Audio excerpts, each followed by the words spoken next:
marching music or something. What are we talking about? Yes. And Holly Hunter, and yeah. Holly Hunter. Holly Hunter. What's Holly Hunter's famous movie?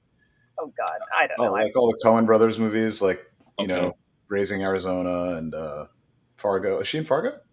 I don't think she's in Fargo. Well, a bunch of those.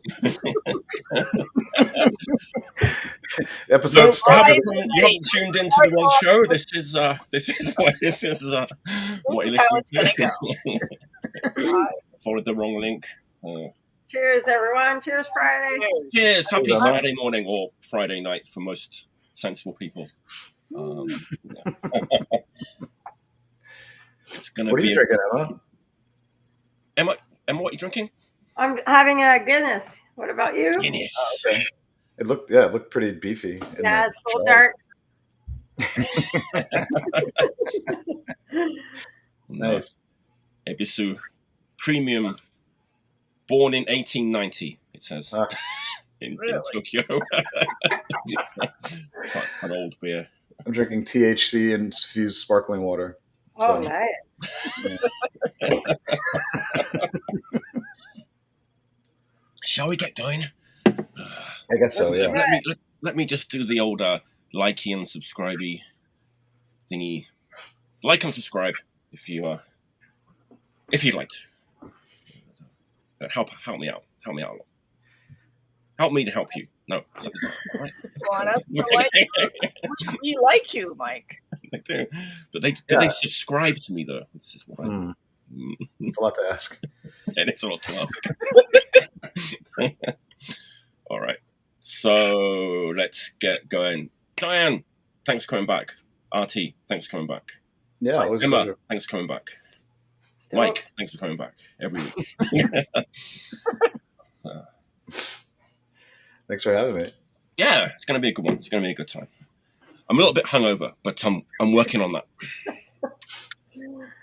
Give me the first round. Give me the first round to recover. Oh, hey, Mike Lorenzo's here. Hey, Mike D. He's coming on again. June 28th, I think it is. Oh, nice. Cool. I'll be away. Oh yeah, him and Tone. That's so you got a whole Long Island accent gathering again. Yeah, or New York. The older subtitles. Yeah.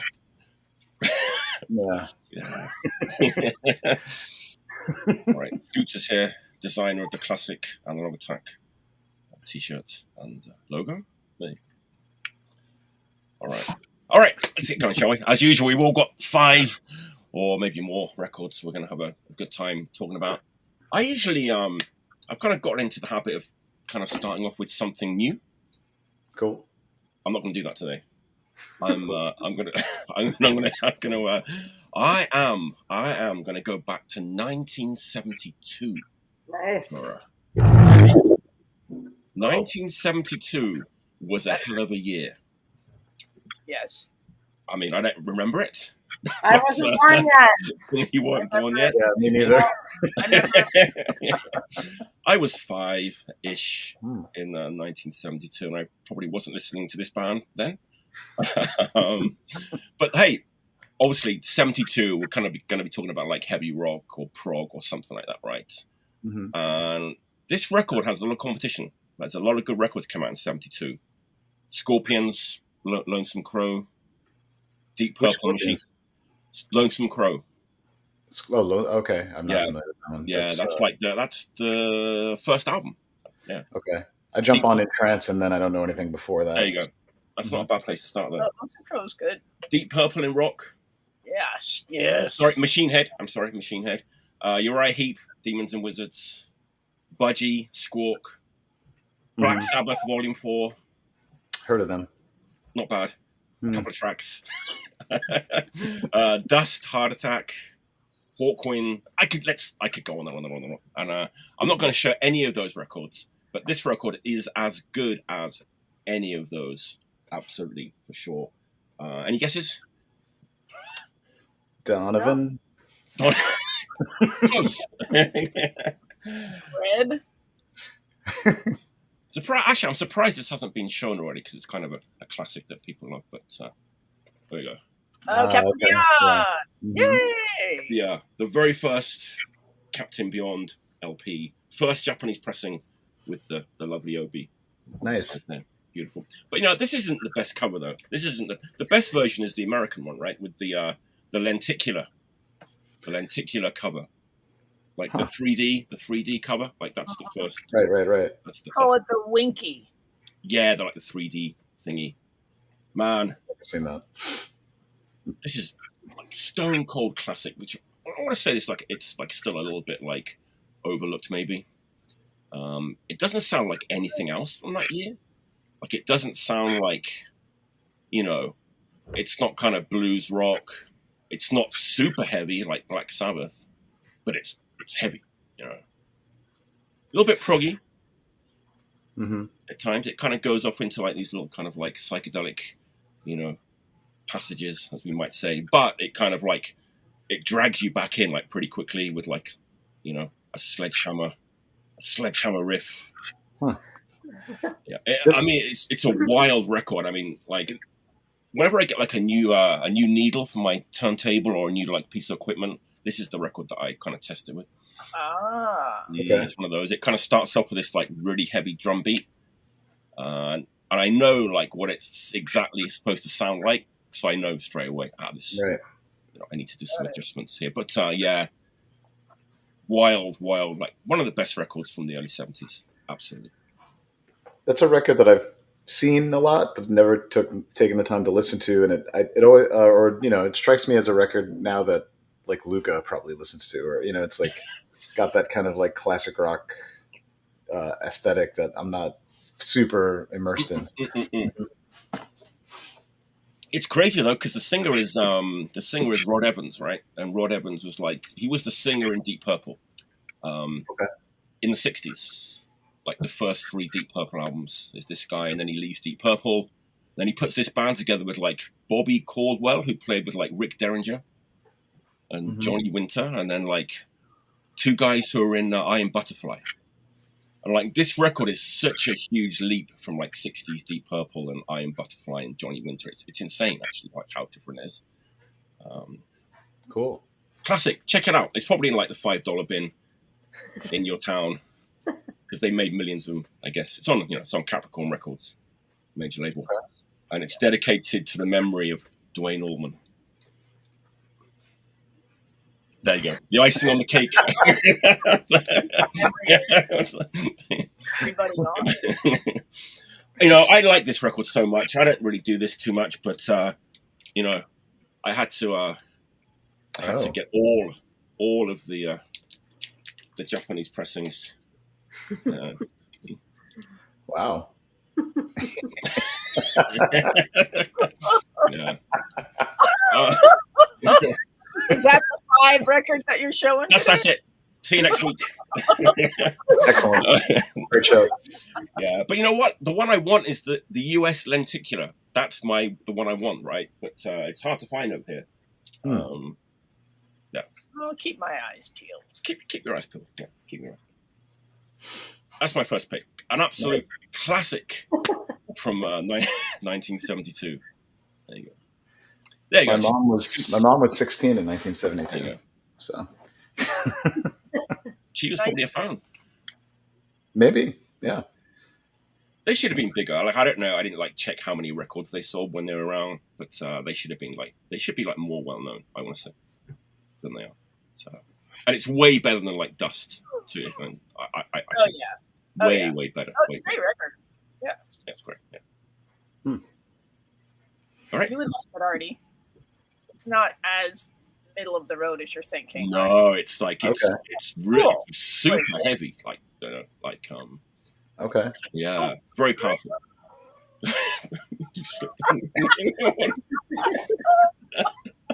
Did you just fall off your chair? No, Yeah, I think we're just.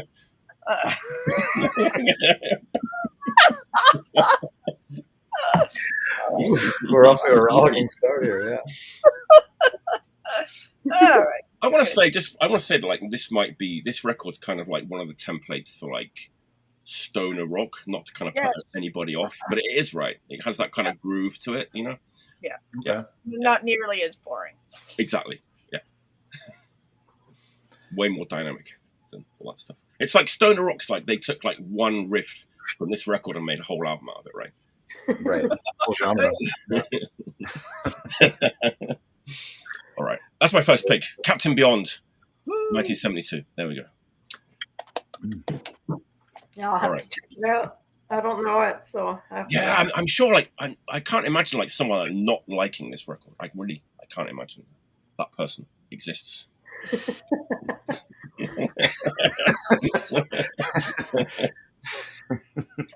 All right, Diane, what's your first pick? So this on this appearance, I'm doing all records that are colored vinyl. Ooh. Nice. Yay. And I am starting with something that is new. Nice. It's the new Squid Pisser. What the fuck?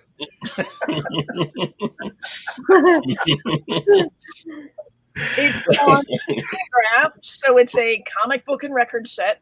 It's a 7-inch. Okay. Wow. And it's pink. Oh, wait, you can see. Yeah. Wow. Very nice. Squid Pisser. Squid Pisser. That's Yes. the first. They're from LA. They have some ties to GWAR, I believe. They're on tour with GWAR. Oh. Tommy Meehan. So I don't actually know. I'm not a huge GWAR knowledge base. But it's really fucking noisy. They describe themselves as futuristic hardcore rainbow vomit. So I mean, what's not to like? So it's called Vaporize a Neighbor, and it's chaotic like Siege. I mean, it's hardcore. The vocals are kind of Kubinski-ish, but a little bit they're lower in the mix, and it's totally fucking relentless and fun. Like it's just like. And they have an album that's coming out this month. It's just totally over the top noisy stuff. Wow.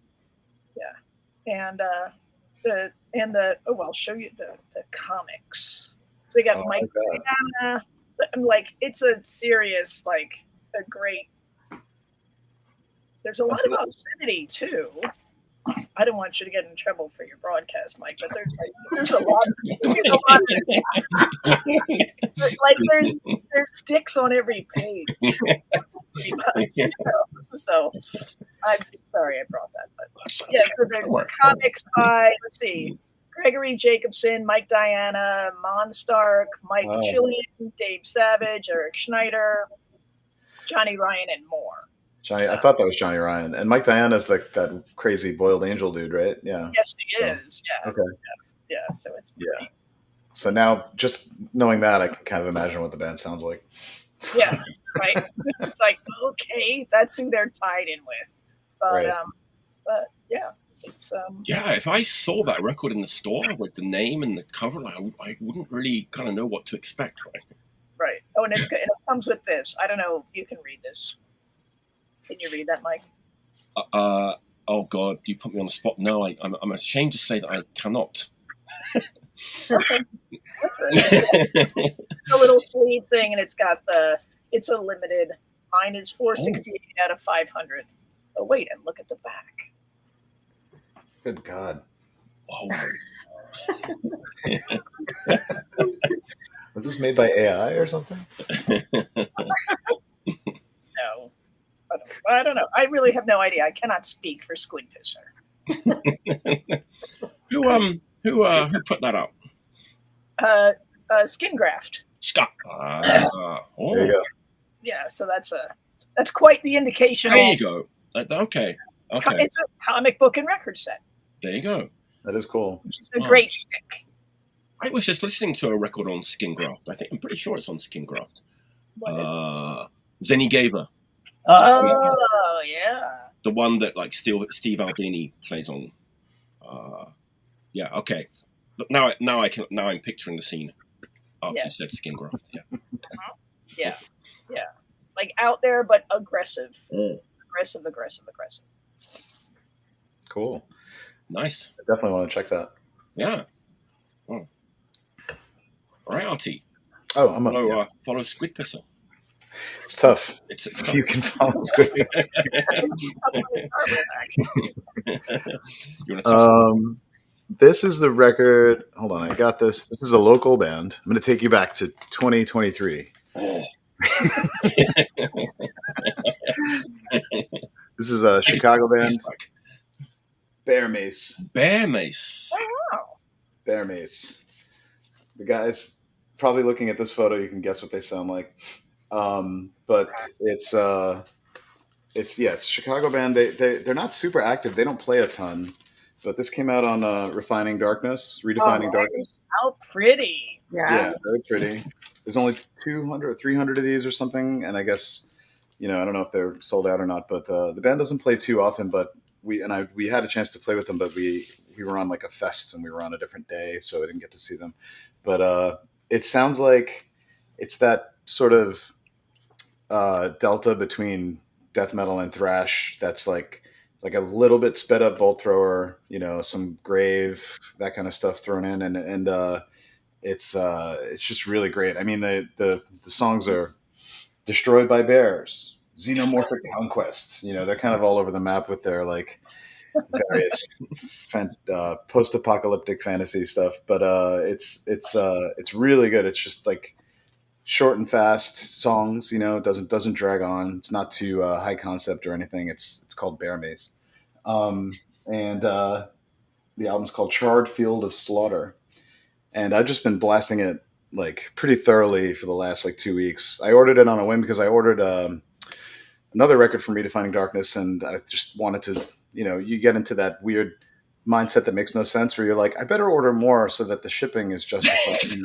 I better spend like $150 to save $3 on the right. shipping. Well, I'm ordering this. So I was like, I don't know, this looks good, and they're local, and I've heard of them. So and it ended up being like the better record out of the ones that I got. So the one that you ordered? What's that? What was the other one that you ordered? Oh, the other one I ordered was. Is it in your stack for today? No, it's not in my stack for today. Okay. But I happen to have it handy. Flesher. These are guys from Indianapolis. There's a lot of like kind of like classic death metal and thrash bands happening in the Midwest that are a little bit weird and different. And these two bands were like that. Like they kind of like, on one hand, it's kind of like paint by numbers, and the other hand, there's just something like a little different and kind of more almost punk in the attitude about it, in the delivery. So yeah, this just sounds like fucking, obituary, like just like it's gross. It sounds like it looks disgusting. And this was more like kind of like war metal, Okay. This is more of the grotesque kind of like,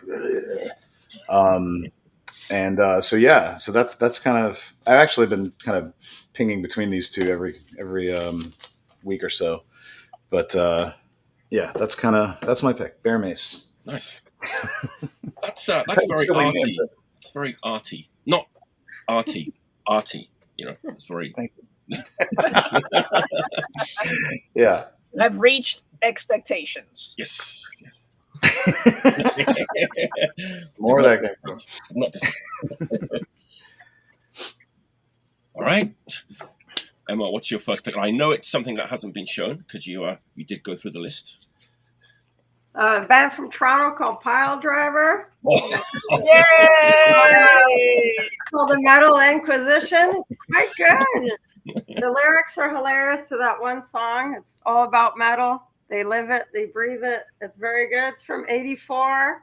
It's on Cobra Records, and they have songs Sex with Satan, and it's just very good metal, raunchy guitars, and highly recommended if you like 80s Canadian metal, I guess.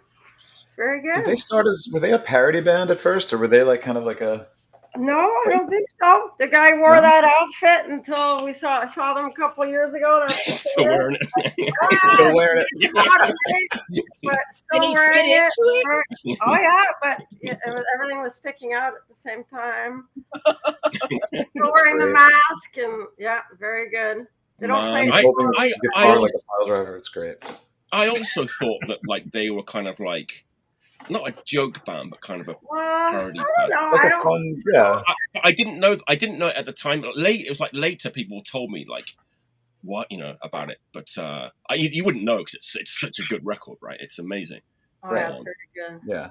I mean, I saw don't them know. just, they were still playing up to 5 years ago. So it was, Wow. Yeah. That's cool. Yeah, very good. Yeah, very good. Yeah, Canadian metal. Love that album. Metal Acquisition, that song with the guillotine sound. It's just, yeah, it's very That's good. a real like blast from the past. I haven't like seen anyone like talk about that record for ages. We used to play that record. My friend had it like in the kind of squat that we used to live in the 80s. Man, that was like one of our treasures. Was like the Pile Driver record. It's like, but there was another one too, like Metal Inquisition, and there's another one. I have it. I can't remember the name. Maybe I'll pull it out. They're both like I can't remember if that's the first LP or the second. I can't remember. Yeah, this one's the first one. Okay, second, all right. Yeah, can't remember the name, but it's not as good as this one or cheesy, but they're both very good. Nice. That's my first pick. Love it. Pile Driver. So good. Classic Canadian metal. Yes. There's a Japanese band called Pile. By the way. Cheers. Cheers. Oh, cheers. Cheers. Hardcore band. Cheers. So Japanese called. What kind of music are they playing? Metal too? No, traditional Japanese hardcore. They're kind of an older 80s band, but they're still going. Okay. Really good band. Never put an album out. They only put like compilation tracks and singles and stuff like that. But yeah, I can't choose which one I like best. Actually, the Japanese Pile Driver. Have to check that. Both you don't have to choose. I know. Why am I torturing myself about this? Hey,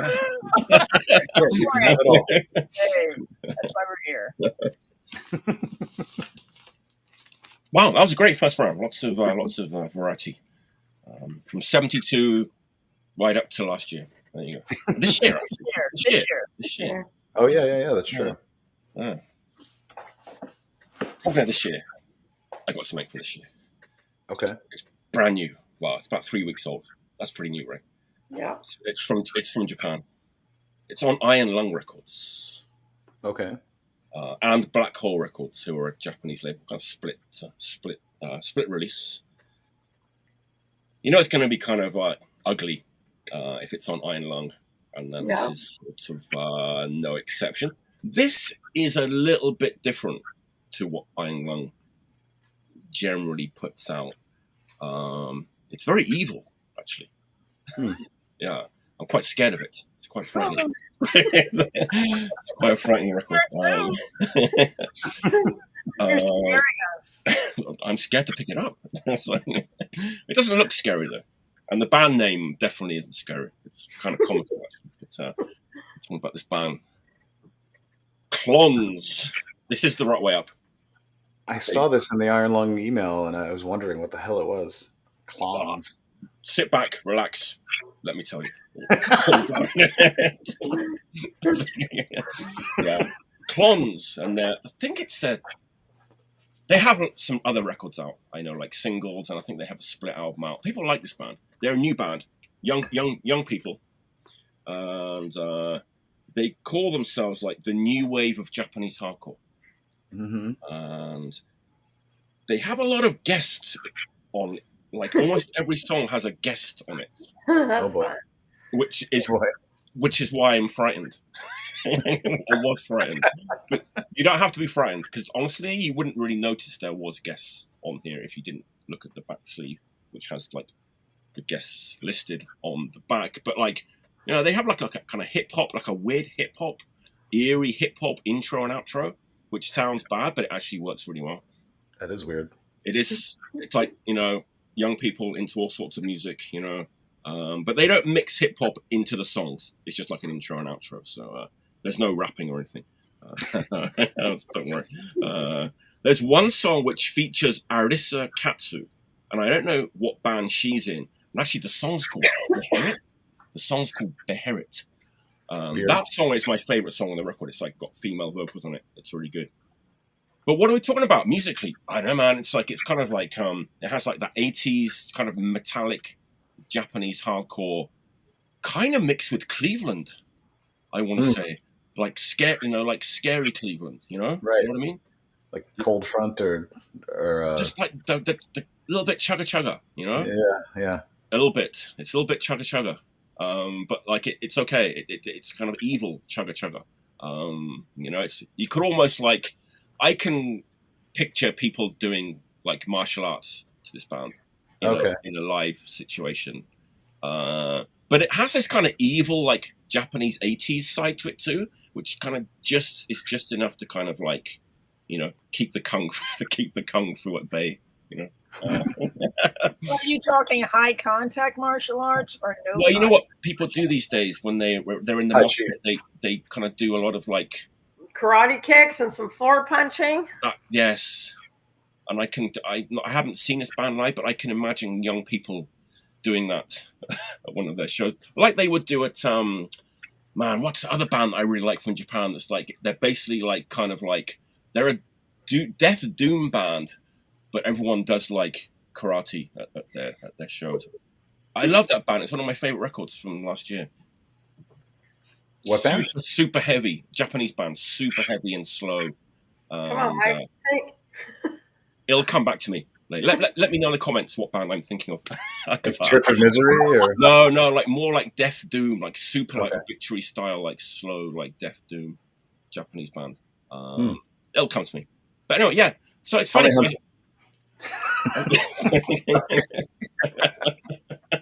I saw some reviews, of their older records, and it kept saying like, "Ooh, framted, ooh, D-beat." No. It's like it's not that at all. It's like super heavy, evil. Maybe like a bit of like Gehenna. Okay, all right. You know, it's like that. Yeah. It's super heavy and nasty and evil and dark. Right. Mixed with like 80s mosh parts. Yeah. But it's great. It's really good. It's kind of like got like that kind of broken microphone thing, like, you know, that kind of distorted, crackly kind of sound. Yeah. It's good. Celtic Frost, maybe. Early Sheer Terror, maybe. Very like simple drumming. There's no like dynamic drumming. Simple drumming. Interesting things for Iron Lung to put out. But yeah, I'm digging it. I'll have to check that too. I think you would like it. I reckon. I think you'd like it. Yeah. There you go. That's my second pick. The Klonns. Klonns. Is it the Klonns or just Klonns? Klonns. Sorry, I said Klonns. Klonns from Tokyo, Japan. Heaven. Every song is like it's a one-word title too. It's one of those. Heathen, creep, beherit, realm, another, nemesis, drown, hill, replica, heaven.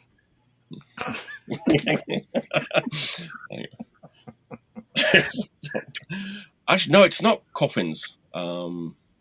It's another band. It'll come to me. Forgive me if I suddenly shout it out like I was going to shout out Holly Hill. Yeah. Holly Hunter. Holly Hunter, yes.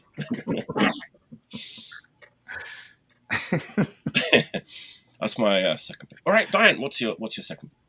My second one is Gold. Gold. It's a gold. It's gold. I got a glimpse. Cunts. Talking to me?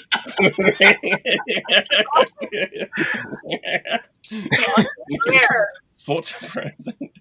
So they did used to spell their name CUNTS, and I believe they've taken the U out. Is this a Japanese band by any chance? No, they're from LA. Also, I had 2 bands from LA in a row, and this is also a new record. Wow. This is also 2024. It's on Ipecac. So it's got the noisy thing. So it's angry.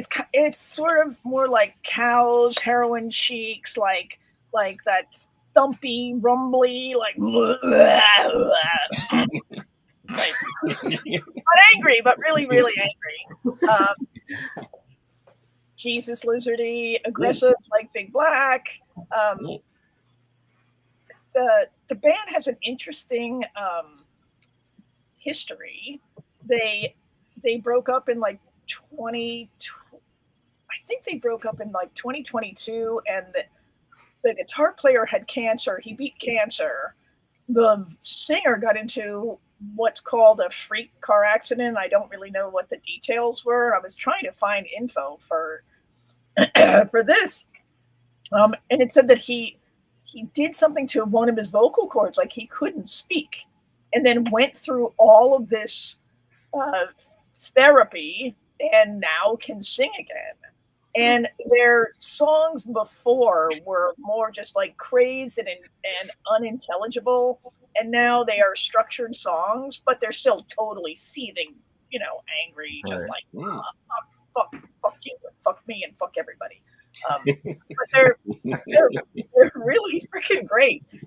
And so I believe that the singer had, what I read in interviews said that he sort of had this epiphany about, well, I only get to say, who knows how long I get to say things for. So this record has a lot of songs that make sense lyrically, and they're all very angry. But before it was just sheer anger, and you didn't know. And these are kind of like directed anger, like I won't work for you, thoughts and prayers, eating you alive. For a good time, don't call her. Anyway, I really, really like the record. Is that the guy? Is that the singer? I thought that was Artie for a second when you showed them. Yeah, well, and they do, and if you notice, I don't know if you can see, but he's got a stocking over his head. They do the stocking. They do the stocking. Bruce Willis. He's got a stocking. But I just pictured him in his hospital bed, like, Doc, will I ever sing again? And the doctor's like, "Oh, we'll get you back. I gotta rejoin cunts." Don't worry, cunts will continue. Exactly. Like the fire under his ass. I don't know. Wow, that's great. And in a way, it's almost close to Klonns. Like what a segue. Klonns, cunts. Yes, very similar. There's also a Japanese band called the Cunts, not the called Cunts, who are a grindcore band. That's why I thought it might be their new album when you first showed it. But it's not. It's the American Cunts. American made. God bless the USA.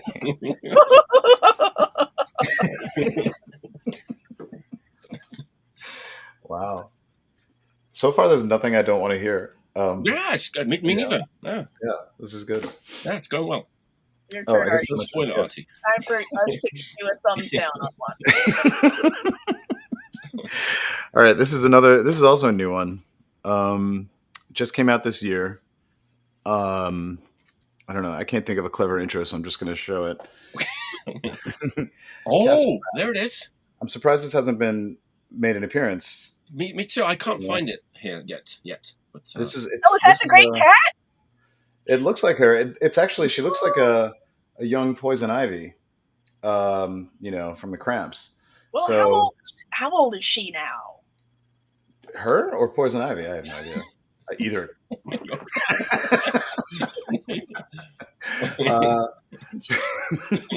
But this is Cloud Rat. Castle Rat. Castle Rat. Sorry, not Cloud. Cloud Rat's a totally different band.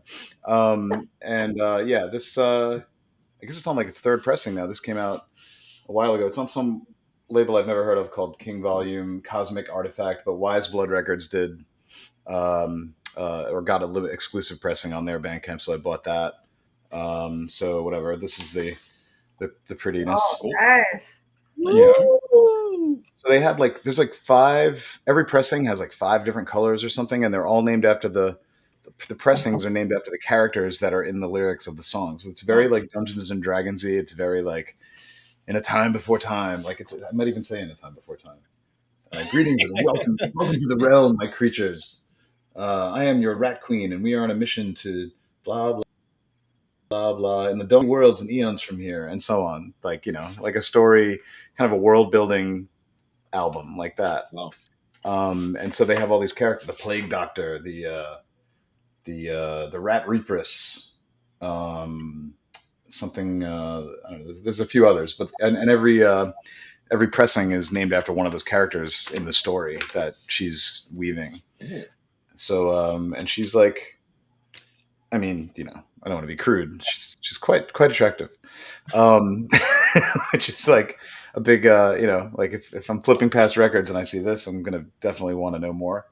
But it sounds like that kind of. I guess I haven't talked about what it sounds like yet. No, I was going to ask you, what does it sound like? And it's pretty good. Your turn, Emma. No, it's it sounds like it's got that sort of witchy, sort of coven, 60s, 70s, sort of like fuzzy, heavy fuzz kind of 70s rock sound to it, and kind of like with a galloping pace, da, da, da, da, da. And it's really like right off the bat, like you're hooked in.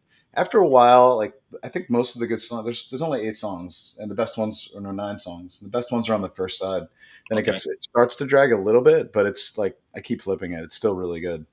I kind of wish I admire the aesthetic. You're gonna go for that like Uncle Acid, Electric Wizard kind of vibe in the recording, but I want to hear. I kind of wish it was like her vocals were more prominent, the guitars were a little clearer, like a little less fuzz.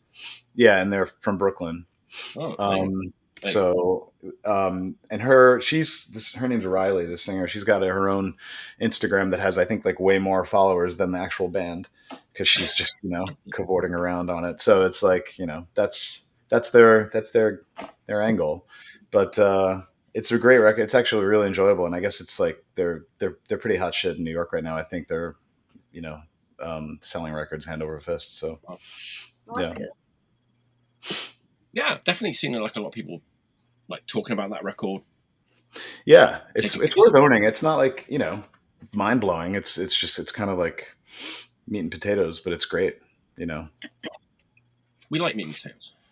I do. Well, I like the vegan meat options. Potatoes.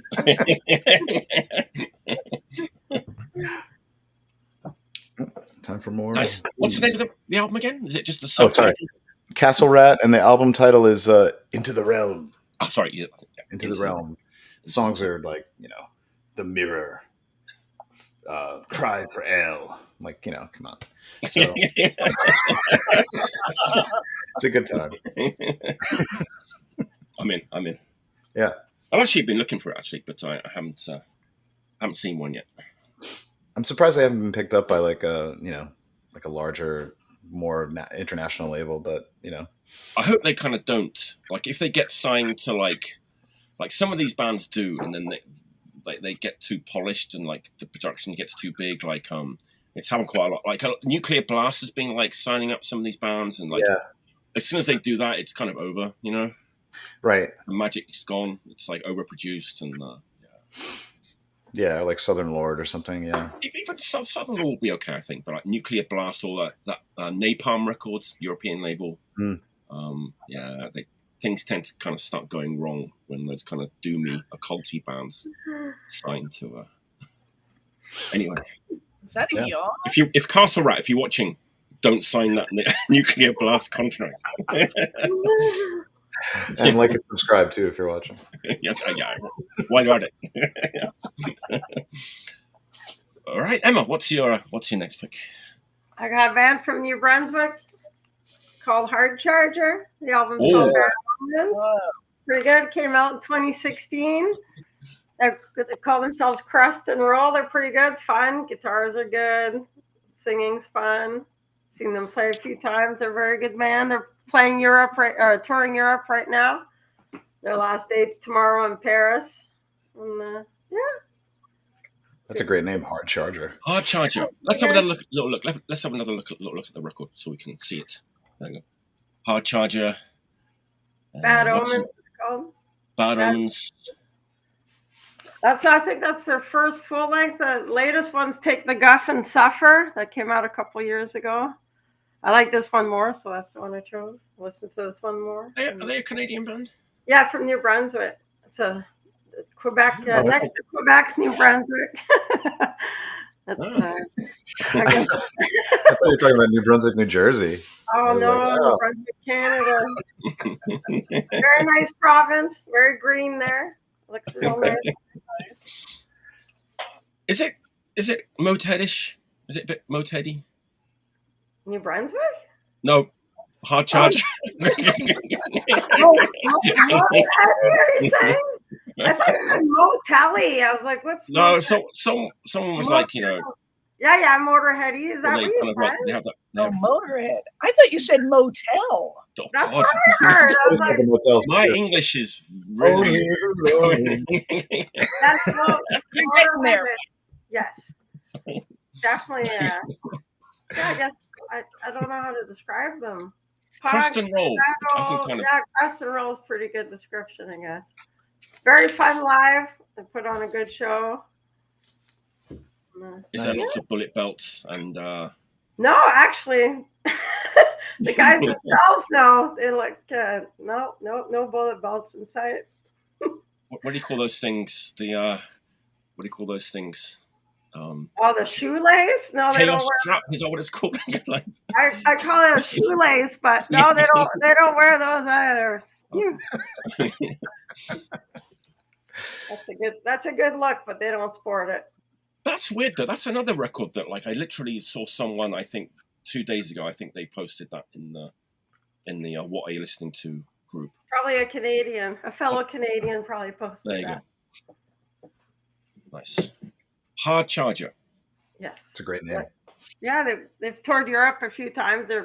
People like them a lot there. They do pretty well where they play there, but Are they kind of touring by themselves, or are they touring with? they're touring with a Quebec band called Saccage.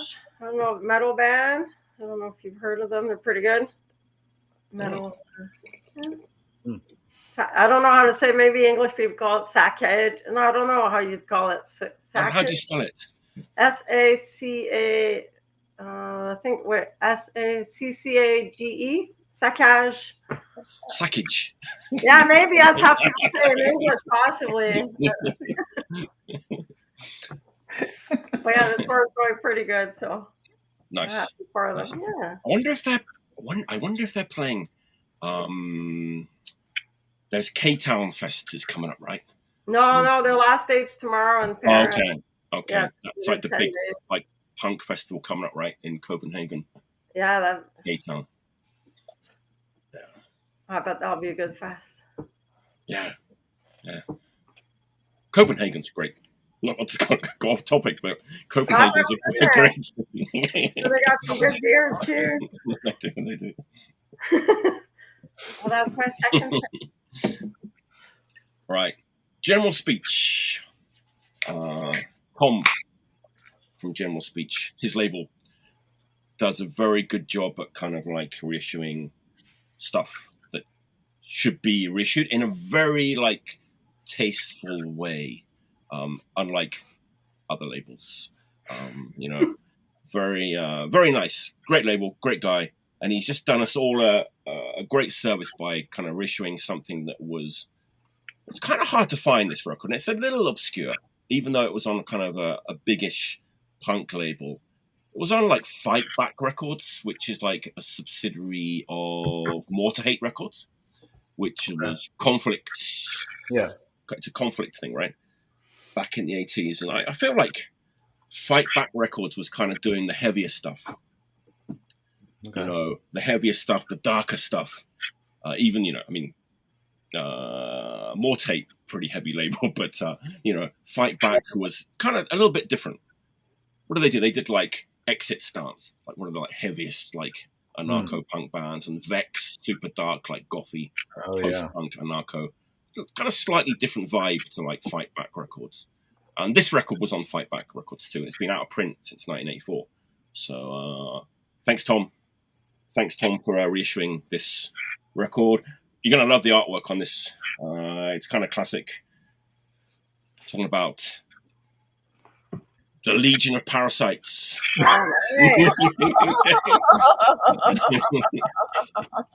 Come on, check this guy out. Come on. Yeah, let's get a close up on that. Look at this guy. I think it's a parasite or an ant. Looks like kind of with some primitive weaponry. Very nice. Armor. What do you call these? hats. Or like a Roman centurion hat. Roman centurion Oh, hat. yeah. Okay, true. Favored by Parasites. Marvin the Martian. Wow. You gotta love it, man. You gotta love it. It's so primitive. It's great. Yeah. The name of the band is Undesirable Guests? No, the name of the band is The Legion of Parasites. Oh, and their record is called. And the record is called. A bit like this show, Artie. Undesirable Guests. How dare you? Just so what does it sound like? You're asking. I can hear you asking me. Well, What's it sound like? What does it sound like? let me tell you. So the kind of Tom's blurb is kind of like, it's actually very accurate. Actually, it's like okay. First, I'll tell you what I think it sounds like. Okay, when I listen to it again, I used to have this record like back in the day. Obviously, sold it years ago when I moved to Japan. Well, Tom said it. It's like Discharge, Disorder, and Chaos UK, like meets like the anarcho punk of from the 80s. So at the time, that's a good description. When I listened to it, I was like, man, this sounds like the Subhumans meets like the Broken Bones, which it's pretty close to what Tom was saying. I suppose there's definitely like some Subhumans in here, really like heavy kind of anarcho punk of the day, which is a bit metally, a little bit of metal in there. EP, 6 songs, 1984. Good stuff. Definitely worth checking out. Yeah, it's on the heavy side. It's metally almost. Actually, it's funny. I remembered when I listened to this again. I haven't listened to this in ages, like years. And I remembered like back in like 1984, 85, like we thought this was like metal, back then. But it isn't at all when you listen to it now. It's like it's one of those, it's like that. It's like people didn't like it maybe because it was like too metally back then, But it isn't really. A little bit. But I guess they kind of went more thrash after this record. They put like 2 LPs out on Thrash Records. There you go. With like color covers and stuff. Yeah. Great reissue. Well, a well-deserved reissue. It needs to be out there with the great artwork. It's funny because I've never seen one that looks so white. Because like every copy I've seen of this, like it's like stained. Like the old like Fight Back records. It's really weird to see it so like white.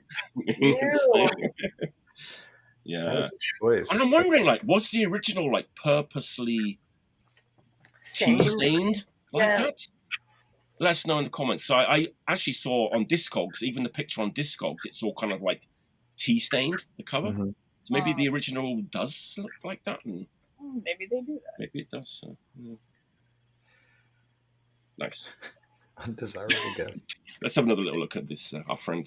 I like it. That's great. I think it's great, man. It's so like DIY and like, I don't know. It's great. It looks rabid. Yeah. Yeah, it's like something teenagers would make. It's great. It probably was made by teenagers, They probably were. It doesn't say who drew it, actually. Maybe one of the band drew it on their school notebook. Right. During math lesson.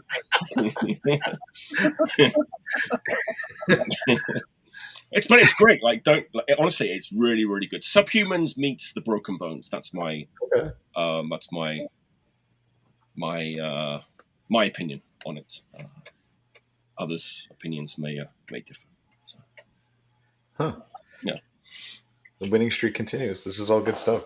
Yeah, it's great. I was really happy that he Tom doesn't like. Well, actually, Tom does have some kind of funny stuff that he does put out, but this is amazing. Yeah. Okay. Sorry, Tom. Like he puts stuff out that like maybe not a lot of people would like. He did the Japanese band like DOAN, DIEOWAN, which is like super obscure, like Osaka band. He put out like two full-length LPs of like their demos and stuff. Real gamble, but it's great. It's amazing. Yeah, good stuff. Sorry, Diane. What's your second pick? This is the prettiest one of my bunch. Oh, It's not nearly as pretty as any of Artie's so far, but it's got the blue, I have an eye for beauty. blue marbly, blue Very grapevine.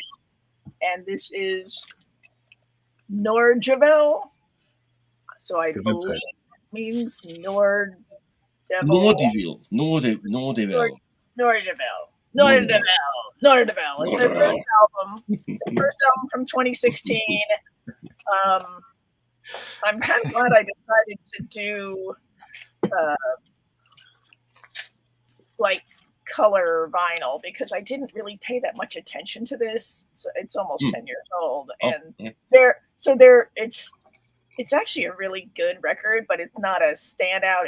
It's black metal, but it's like pure second wave black metal, like very, very, very well executed. And it's a sit through and enjoy as opposed to like wishing your neighbor's dead kind of, you know. Mhm. And to me it sounds like, now listening to it, it sounds like Dimmu Borgir without like the orchestration stuff. Oh. Like it's precise, it's very good, it's very cold. You know, it's got that wonderful atmospheric, like you just know they're from Norway. You know. And you know, it's got the lovely gurgling vocals and all that stuff. And this right here. Oh, there he is. I didn't see him on first glance. Yeah. So he reminds me, I'm going to segue now into a movie of the latest Planet of the Apes movie. Have you seen the latest Planet of the Apes movie? I'm sorry, but it's a really good movie. But I love the franchise. Except the originals are to die for. Love those movies. Yes. Except for the one where Marky Mark was supposed to be the smart one. Where he was, where he was the scientist. Yes. Like you could be the big buff guy and all that, and you can even be nice, like but you're not the smart one. Like, you know. I lost, not to get off track with Planet of the Apes, I lost track of like what's going on with that series. There's no continuity or anything, but that's fine. Well, but they have a perfect way of making a movie. It's like they get you really engaged into whoever's the main characters in the movie, usually monkeys, you know, and then it gets to some apex and you're rooting for something. Apex. And it has this ending that points to the next movie, and you're like, oh fuck, yeah, and then it's over. You know, I'm surprised they haven't used like Apex as like a character in any of those movies. Have that free. Wow, Sony Pictures, if you're watching. I am surprised too. Yeah. But I love the franchise. I will, you know, my friends. Have you like seen the TV series? This is the last thing I'm going to say about Planet of the Apes. Like, because we grew up on the TV series, like in the UK, with I didn't know there was a TV series. Yeah, that's the Planet of the Apes that I remember. It's the TV series. Oh, but is that after the movies came out? Yeah, it's a 70s thing.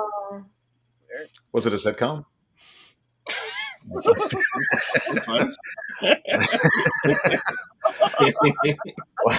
did you do now, Dr. Zayas? I think like Roddy McDowall was in it, so it was a big deal. Okay. Yeah. Oh, he was. Huh? Anyway, let's continue with the topic at hand, which is Artie's next pick. Is that all you done? Oh, okay. Wait, what was the name of the band again? I kind of forgot. Nordjevel. Nordjevel. Here. Here's what? them. Oh, okay. There's them. Nice. The weird thing is that there's endorsements on here. Yeah, that is. What's the endorsement? Oh, you know what? But there's this guy too, who's nice and dark and. Oh yeah, he looks good. Blubbery Yeah. and sort of. He's Looks got like me getting out of the shower. He's braids that start from his cheeks that just go. I'm not sure if he has hands. Is that on a label that we might know? It is on. No, I don't actually. Oh, it's on Osmose. Oh, that's a big label. That's French. Yeah, oui. Oui.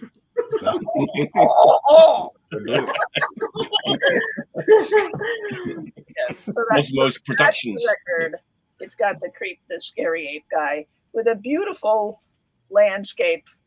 It does really have all the trimmings of being like a black metal record. You look at this, it doesn't matter if it's misfiled in pop. It's like, oh, that's the first 3 letters are NOR, right? It's like, yeah, this is a black metal record. But that's what I mean. I kind of shelved it for a while, and I was like, oh, I need some colored vinyl. And I went back, and I was like, this is, for what it is, like it checks off all the boxes. Like, it's like, oh, it's a good. It's a good listen. Someone was saying, like, is that like an AI cover? But no, because it's like that's 10 years old, right? So like it wouldn't be an AI cover. Yeah, I don't know. I guess not. Unless they're very advanced in Norway. Let's see. It sounds like a depression medication. Like, ask your doctor. Nordjevel is for you. It has special guest solo guitars by Archeon from 1349. Oh, okay. Yeah. And let's see. Reamped. All paintings by Chaos Dictator. Yep. One of the masters. Chaos Dictator. Okay. If there's any chaos to be dictated, he's your man. I'll leave that up to Artie. All right. Well, another new one, but this is the last new one I have. But I was in Baltimore for Maryland Death Fest a couple weeks. Was it 2 weeks ago now? Time is really blurry. And didn't get to see every possible band, but they had one of the smaller venues seemed to be dedicated to the more up and coming bands, like some local teens and stuff like that. And this band came from Washington D.C. to play. They played last, but they headlined or whatever. It's called obviously you know what it says, right? So we all know. I won't even say the name. Apex. Ali Hunter. No, this is and I'm not sure how to pronounce it. They didn't say their name on stage, so I didn't get to hear it. So it's either Goitia. So you still don't know the name of the band. I don't know how to say it. I know how to read it because luckily it's got the hype sticker on the vinyl, which is in so what more fucked up boards. What is the name of the band? Goitia or Goetia, either one. Okay, not really positive. So they played, and I don't think anybody knew who they were. The kids were just going crazy because everyone was drunk and delirious at that point. At 1 a.m. on a Saturday after an all-day show, and they fucking ripped it up. I didn't know what to expect. I was just there to kind of see whatever was going on, and they sound like it's a 3-piece band from Washington D.C. area. That I think one of the guys is in or was in. Going to get it wrong, like Brain Handle or a band like of that. Okay. So I didn't get a good look at the drummer, but the bass player sang and the guitarist pranced around like fucking Eddie Van Halen. It was great. He was like the singer. How do I describe this? He was kind of like, he had the Lemmy thing. He was a short guy, and coming from me, you're pretty short if I'm looking at you. But he was short, and he had the Lemmy, the microphone in the Lemmy style, and he was just playing, and he had sunglasses on. It's 1 a.m. And he was just just cranking it out, no banter, nothing, just like belting each song out. And meanwhile, the guitarist is wearing if I remember correctly, he was wearing all white, and he's just like strutting, like looking at the other, and he's got short hair. He looks like like he doesn't look very metal, but he's just like ripping it up and playing the part. And so it was like a full on in a rock show in a tiny venue, but the music was like kind of like death metal, but like a Motorheady, Inepsy sort of charging, but death metal, but kind of midnighty in the vocals, like wow. So more like punk metal. than anything. And they totally had like a punk style too. Like I could see them playing like a backyard or a fucking garage or whatever. And they were great. There's only 5 songs on this.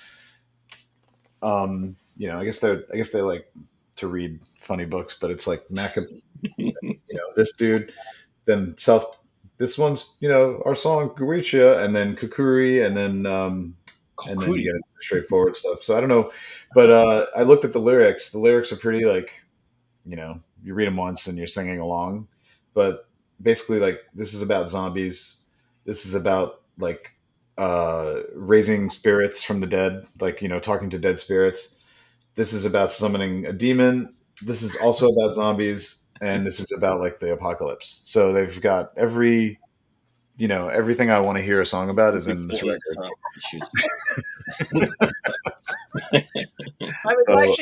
I was listening to them the other day because I was looking them up because they're playing a festival that I'm going to. Oh yeah, definitely check them. Yeah. Oh, yeah. There you go. And the record, did I show the record? It's more like, I can't remember if I showed it, but yeah, it's like Nice.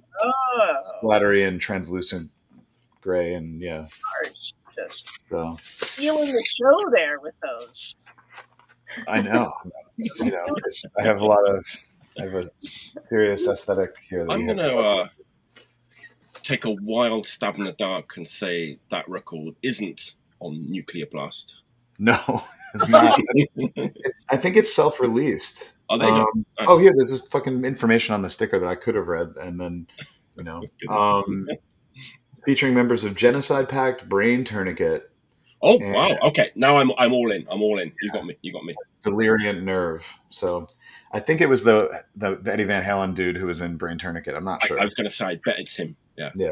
Was he the bass player or the guitar player? I think you said, but he was the guitar player. Okay. I could be. Again, I wasn't like coherent really when I was watching them, but I believe he was playing guitar and the bass player was singing. But I could have that wrong.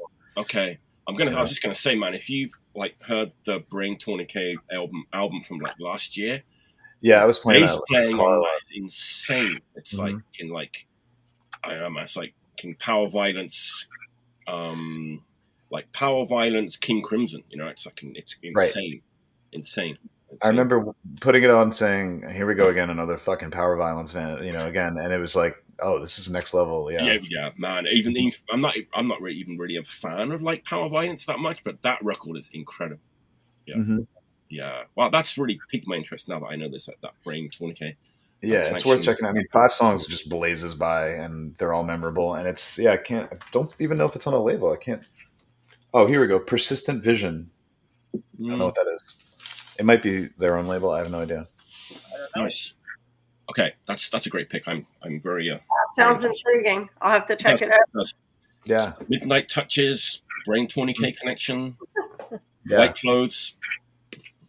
Motorhead. Yeah, dude licking his lip. I'll send you a picture I took that's just like hysterical. I took a test after this. I'll put it in the chat. Can't wait. All right, Emma, what's your next pick? A bit more of an easy listening than what we've been. Easy listening. Cosmic Psychos. What's that? You can't. Sorry. Cosmic Psychos. Oh. Cosmic Psycho. Oh, fuck! They're playing here soon. Yeah. Yeah, with Zeke. No, they're playing with somebody else. This color's good. This one's pretty. Nice. I don't have any colored vinyl. The Cosmic Psychos. That's funny that you said easy listening and then pulled out the Cosmic Psychos. Well, it's pretty easy listening compared to what we've been posting. Relatively, yeah. This album, Come the Rock Prawn. Pretty good. It was released. What's that? Oh, it came out in 2015, but it was reissued. I got the reissue from last year from Desperate Records. What's in it? Like song-wise? What's the name of the album? Come Feel the Prawn? No, sorry. Come the Raw Prawn. Yeah, Come the Raw Prawn. I'm sorry. They're Australian, They have song titles. And I saw them play a few months ago. They played Montreal. It was very good. And yeah, they're a good band. Like listening to them a lot, a little raw, but funny songs. I guess this the last record they put out. And yeah, it's good. The one song was the Fuckwit City's really good.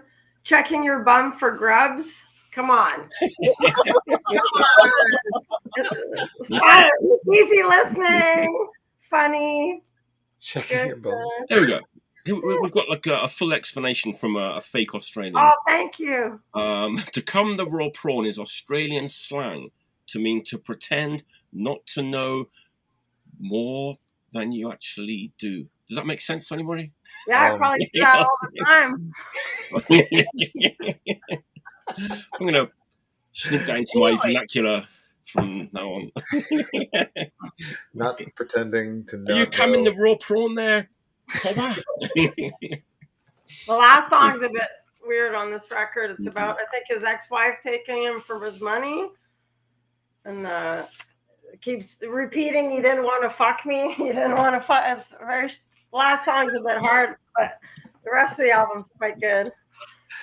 The Cosmic Psychos. Let's focus on the Cosmic Psychos. They've been around for a long time, right? Yeah, very long time. They have a lot of records. Yeah. I only have the one. My boyfriend's got 3. I got a couple CDs, but I'm ashamed to say I don't know. I don't own any, and I don't remember. And I don't remember ever actually seeing a Cosmic Psychos record like in the wild in Japan, which is insane to me. Like, yeah, we had to order them from Australia. I had never seen one here. I saw the documentary. Have you seen that? It's great. The Cosmic singer? Psychos. It's a documentary on the Cosmic About Psychos. the singer or the band? And because I know he's in it quite a bit, yeah. But it's a Cosmic Psychos documentary. It's really funny. It's great. I saw it recently. It was very good. It's great. Yeah. What's that song that I really like? It's a fine day to go to the pub. Is that one? Oh yeah, going to the pub. I think it's called. Yeah, it's great. They have a video. It's pretty good. They do. Yes, they do. Yeah, it's a good one. They played here last year with I want to say the Chats, that Australian band, the Chats. Yeah. Yeah, and I couldn't go. I really wanted to go. I mostly wanted to go to see the Chats. I only knew a little bit about Cosmic Psychos because of that show, which I missed. I just started listening to more Cosmic Psychos and kind of learning what they're about, and they're fucking hysterical. Yeah, I know. It's going to be good. They do a good show. The guitar player's stomach stunt is pretty good. You're in the first treat. And at the end of the show, they like to show everyone their buttholes. So it's pretty funny. You're in for a treat. Beautiful. There's a lot of bands from Australia who are very Australian. They might be the most Australian of all the Australian bands. Yes. I've got to mention this band because it just came into my mind because we're talking about Australia. Is anybody into Coffin? That Australian band? They were just touring Europe too. They're a current band. Man, I love that band. It's AC, really kind of like AC/DC-ish, but punk style. So good. Singing drummer. Yeah. So Australian. They have really good lyrics too about issues in Australia and stuff, but really great band. And they kind of remind me of the Cosmic Psychos, not sound-wise, but just kind of attitude-wise. Yeah, for sure. Yeah. Check out Coffin. C.O.F.I. Oh, yeah. They're really good. Highly recommend them. Very good band. Children of Finland fighting in Norway. It's the acronym. That's right. Okay, yeah, I have seen. Somebody posted it in the group. That rings a bell. Yeah, great, so good. But they really do remind me of the Cosmic Psychos. Not necessarily, like I said, not necessarily similar music, but just same kind of vibe to them. Yeah, same attitude. I don't give a fuck, and you like me or not, but here I am. Yeah, very good. Mullets. I guess mullets are kind of fashionable these days. Yeah, White Dog by Coffin, man. That song is incredible. It's one of the best songs of the last 5-10 years, whenever it came out. Check that out. It's a great video too. It got taken down by YouTube because it's of the lyrical content stuff. It's about the Aboriginal, the history of Australia. They're telling it how it should be told. So, That's Anyway. why I was thinking no. Australia. Cool. To what's the expression? I've already forgotten it. Prawn the. Oh, To come the raw prawn. yeah, don't come the raw prawn. Yeah. To come the To raw. pretend not to know more than you actually do. So you're still thinking about that, right? Yeah, it's like a riddle. I think like to come the raw prawn makes more sense than that. What he said. All right, it's my turn now to show some heavy metal. Yes. Of the British kind, Nice. or the new wave of British heavy metal kind, from the classic days, from the classic era, the band that stole the best name. Oh, I'm excited. Have a guess. I can't. There's so many good ones. I can't guess. You know, the band that every heavy metal band wants, but they can't because they already took it like in 1978 or whatever. One word, 5 letters. Anvil? That's not the best. They're not even British either. I don't know. It's one word, 5 letters. It's like 5 mental letters. crossword. Venom? Saxon, even. Oh, Saxon. Oh, that's not the best name either. It's not a bad name. We're thinking like heavy metal. What's like the best name for like a heavy Not metal Venom, band? obviously, but no. Who? Best name for a heavy metal. Demon is close. We're in the right ballpark.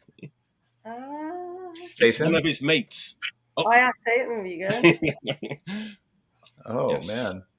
Yeah. Oh, man. Yes, I don't know. Why didn't I think of that? Why did I think of Anvil? Well, maybe you think Anvil is the best band name.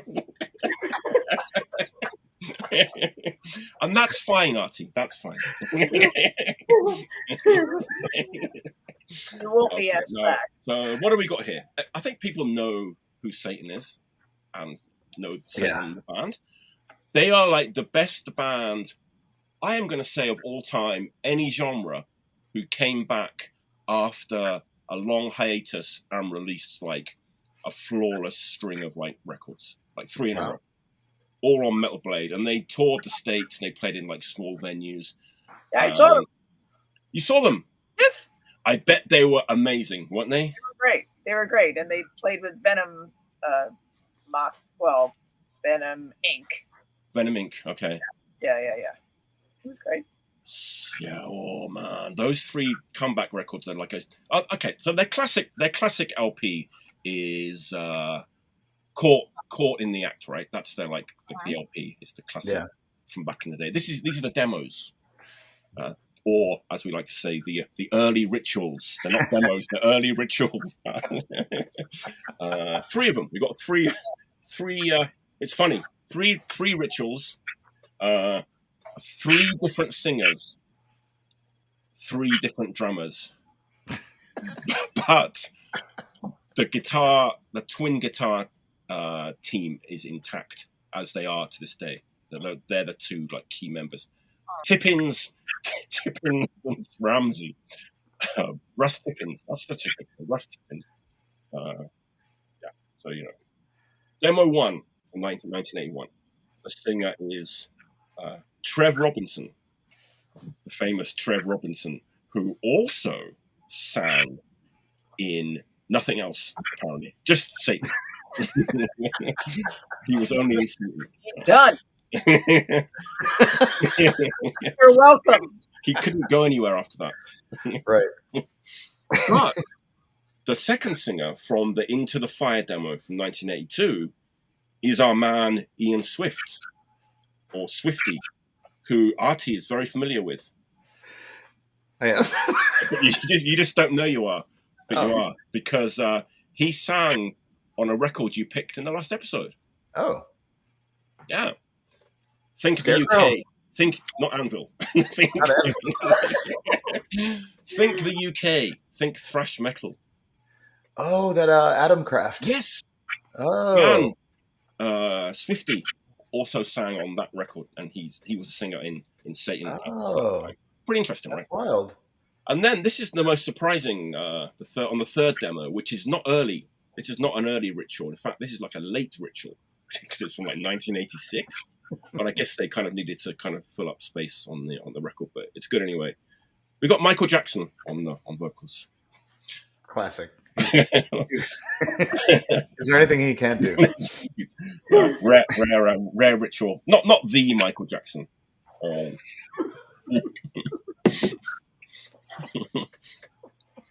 British Michael Jackson. Oh. Who also sang on the Suspended Sentence LP by Satan, which is not as good as. But the hilarious thing is, like, none of these singers are like the best Satan singer, you know? Right? Which is, what's his name? Brian Ross. Like, he's the Satan singer that we all know is like, and that you would have seen, Diane. It's Brian Ross. He is the singer of Satan. Brian Ross, but he's not in any of these rituals. But great stuff. Early new wave British heavy metal. Sounds like early Iron Maiden. Some of the songs are like early versions of what would be on like records and stuff. So I don't know, man. If you love Satan, if you're a Satan like completist like I am, you got to get these early rituals. So it's 3 recordings. It's 3 different demos. Yeah. Okay. 81, 82. Those are early. 86 is not early. That's false advertising. That's late. That's a late ritual. But yeah, how many songs are on that LP? Oh, it's a gatefold. It's a gatefold with like. So what's the gatefold? With like writing in it and pictures. Oh, I can't read. One of them. Yeah. Is it a bootleg? No, it's official. It's on Listenable Records from France. Oh, I like that label. That label's good. There you go. Yeah, there you go. They do all those high quality, like all the. Yeah, it's real nice. Yeah, it's real nice. Nicely done. Yeah, it's like 4, 5, 6, 7, 8, 9, 10, 11, 12, 13, 15, 14 songs. 14 songs. Oh, that's pretty good. 3 demos, 3 rituals. Classic new wave of British heavy metal. Gotta be a double LP, no? It's a double LP, yeah. Yeah. Check it out if you like Satan. Check it out. Who doesn't? Everybody likes Satan. Right? No, honestly, just to like be really serious, like those 3 like comeback albums that they did are unbelievably amazing. I've never listened. And the great thing about it is because of like the way Brian Ross sings, he still has his voice. Because he's not like an operatic singer. He stays like very like in the like kind of lower register. Doesn't do too much. Yeah. And his voice is still amazing, right? Yes, it is. Right? Yeah. It's really rare. It's rare, right? In that from that era. Right. Yeah. But it's pretty cool. Yeah, man, I want to see him so badly. Everyone's just said like how amazing it was to see them like, you know, these kind of smaller venues and stuff. All right, Diane, what's your? All right. Going back a little further in time, this is from 2014. It's just red vinyl, but they call it Raining Blood red vinyl. Not a metal band at all. This is the local Spastics. What the fuck? You got all the best names, isn't it? Spastics. They're Dutch. I already want it. And I don't think they had that many releases. This is a really, it's not really raw, but the best way for me to describe it is a cross between Fear and the Cult. Oh, which is odd. Yeah, that's a sentence I've never heard before. It's odd. It's like way odd, and I'm, there's, I don't know. There's only one vocalist listed on here, and there really is a lot of like sort of shouting punk or loud mid-level vocal punk, and then the guy can kind of well, I can't, but don't attempt it. Don't try this at home. They go to the melodic riffy guitar, but I totally hear the Cult in it. It's just weird. And like in general, so I would say it is based in punk, though. The lyrics are pretty sick-minded. They're like fuck my life, freaks, fight. Yeah, pretty punk. But it's good, and it's just weird. Local Spastics. Local Spastics, and I don't know if they're local or Spastics. Or Spastic or they're local somewhere. They might be. Which color is it? Oh, it's red. Oh, it's red. Okay. The vinyl is red. Yes. But it literally said "Raining Blood Red" on it. Right. Well, you could just pick that out of your ass, but it's not. Like it's not, there's no brutality to it. It's it's like punk and then a little sort of semi-polished metal, but it's good. I've been listening to it, and I've been like, it's good. It's funny though, like when I remember like the very first time that I heard Fear, I was kind of taken aback by Leaving's voice because it's very good. Oh, he's got a really strong voice, sure. Yeah, he could have been in a bigger band, I suppose, if he wanted to be, but like the Cult. Yeah. God, you imagine? Oh no, let's not imagine it. No, let's okay. Oh, we done. Okay, right, yeah. I'm just. Are you done? I'm just still thinking about like how great like Fear meets the Cult must be. That is a weird. Yeah, I mean, I'm because the Cult era of the Cult that I got into was when they were like really Doorsy, and then I'm thinking of leaving, like doing like a fucking Doors shtick or something, which is hard. That band has a very like interesting like. I mean, they were kind of like Ian Astbury was like really into Crass, right? Yeah. And so like you got like Southern Death Cult. Yes, and then Death Cult. Yes. Cults. Yeah. I mean, they weren't sounding exactly like the Doors, but Ian Astbury was doing that Jim Morrison thing. It was really embarrassing. Yeah, I couldn't imagine leaving with like a bunch of scarves and stuff. That's what I started to imagine. So I kind of that's exactly what popped into my head. Your mind's eye. And it kind of looked like Steven Van Zandt, like Oh no! Oh, that hurt.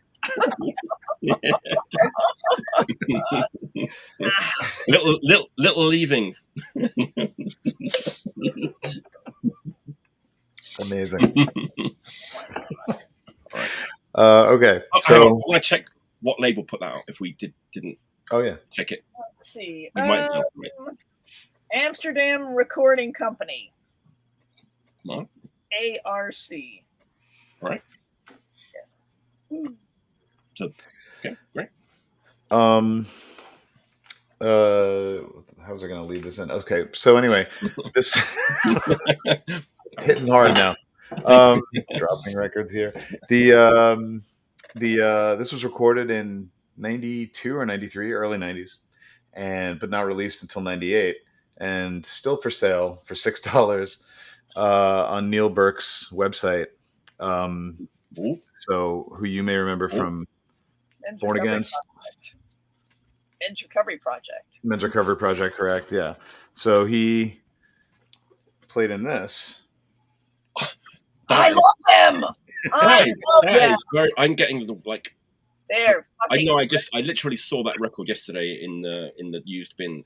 It's so cheap. It's like nobody cares about it. Yeah, it was like 300 yen. They're such a great freaking band. Is it good? Yeah, I never got to see that. Artie sent it to me. Yeah. Not literally, but. Yeah, so Vermiform put this out. It was already like the band was already like long gone, and they I guess just nobody cared. It was during an era when Vermiform was kind of confusing the shit out of everyone with everything that he was putting out. So I think it just got lost in with like the Sleeping Body and all that stuff. So it's very no wave. It's very Lydia Lunch, is like a total next door neighbor to this, but it's a little more, it's a little less self-aware in terms of like, I'm making art, it's more like, it feels like it's a little more primitive than Lydia Lunch and a lot of her stuff that, was kind of that scene. So, but the singer is, I can't remember her name. But she was like a Richard Kern model type of person, like in that scene. So she didn't seem. I mean, she probably had some sort of punk background, but she came into it. They brought her in not as a singer, just like, hey, this person's like this cool chick who's in these movies and whatever, and she's got a great voice, but she's got like not a trained voice. It's very very Lydia, like kind of spoken and sad singing, like that kind of. It's like three notes. But it's really like the lyrics are great. Like for someone like that to come in as like a non-experienced person and lay down these tracks, it sounds great. And there's only there's like 7 songs on this, so technically it's like an EP. It's only on black vinyl. I'm sorry to disappoint. But yeah, like kind of like Sonic Youth through a bad radio or like a bad analog phone kind of vibe, like just and it's like Wart and Tears, which kind of a staple of that scene. So yeah, and you can go on his website and buy it for $6. Still new, right? Yeah Great. Totally. Nobody gave a shit about it. So I mean, it's kind of a risk to put out a criminally obscure band from 5 years ago that is not going to be out. I don't know, they had no. I don't know how you market a record like this, even in 1998, much less now. So, yeah. I think this question is either, is that record no wave, or what is no wave? It's either one of those two. Yeah, I don't know if no wave. I've never thought of no wave as a sound. I always thought of it as more of a scene. So I don't know if you could say like no wave sounds like X or whatever, but it's post punk with like that kind of. With a lot of, just kind of, I don't know, like almost like a bluesy, like a country bluesy, like, but very distorted. I don't know. Why am I trying to describe it? Like, it's because you were asked to. Yes, but I'm not doing a good job. kind of like burnt and fucked up sounding. What's that? Burnt and fucked up sounding. Yeah. Did you say that you got to see them? I'm sure I did. Oh, okay. Because Patrick Blank played drums for them. Right. Yeah. From the Undead and then Neil, and I was friendly enough with Neil. I'm sure I probably did see them, but I don't really know. I don't know what their gigging thing was. But yeah. I really like those records a lot. The Menace to Men records. Yeah. That's the insert. They even kind of look like, Okay, like well, all right. Jesus or like, fucking, yeah. I always thought like no wave was kind of like, punk adjacent, but, experimental. Right. Yeah. Less song based, kind of more about like atmosphere and sort of. Yeah, I feel like it's got an atmospheric inference in there. But then, James Chance is considered no wave. So, and that's. Yeah, but his skronky, that I think that comes from the skronky experimentation with brass. Okay. Because it's not straight on. It's just like, wow, what made that sound? I'll start my invitation now. So one time I saw James White and the Blacks. Oh no, I saw the Contortions at Columbia University, and I was wasted, like really, really wasted. And I'm like dancing around like some horrible college student. And I got up front and I just grabbed James Chance's shoes. I was just like, ah! Wow. And I haven't thought about that since then, probably. There's a couple of crazy things about like the James Chance thing. Like he was like, I think I'm correct in saying this. There was a hardcore punk label in Japan in the 80s called Selfish Records, which put out like all the classics, like Lip Cream, Gauze, all the big bands, right? But for some reason, they put out like a James Chance record, which was like super like left field move for them to do. Mm-hmm. And I think there was like some weird connection between, maybe he like played here and like jammed with like guys in those hardcore bands. I know John Zorn did. Like John Zorn like played with Lip Cream and stuff. Oh wow! And so there's that weird connection there. Yeah, You might be wondering why I was like messing around here. I remember something. I don't know if you read the Jerry A books. Yeah. I've seen them. I haven't. Yeah. It kind of struck me, and I just remembered it. Like he talks a lot about no wave.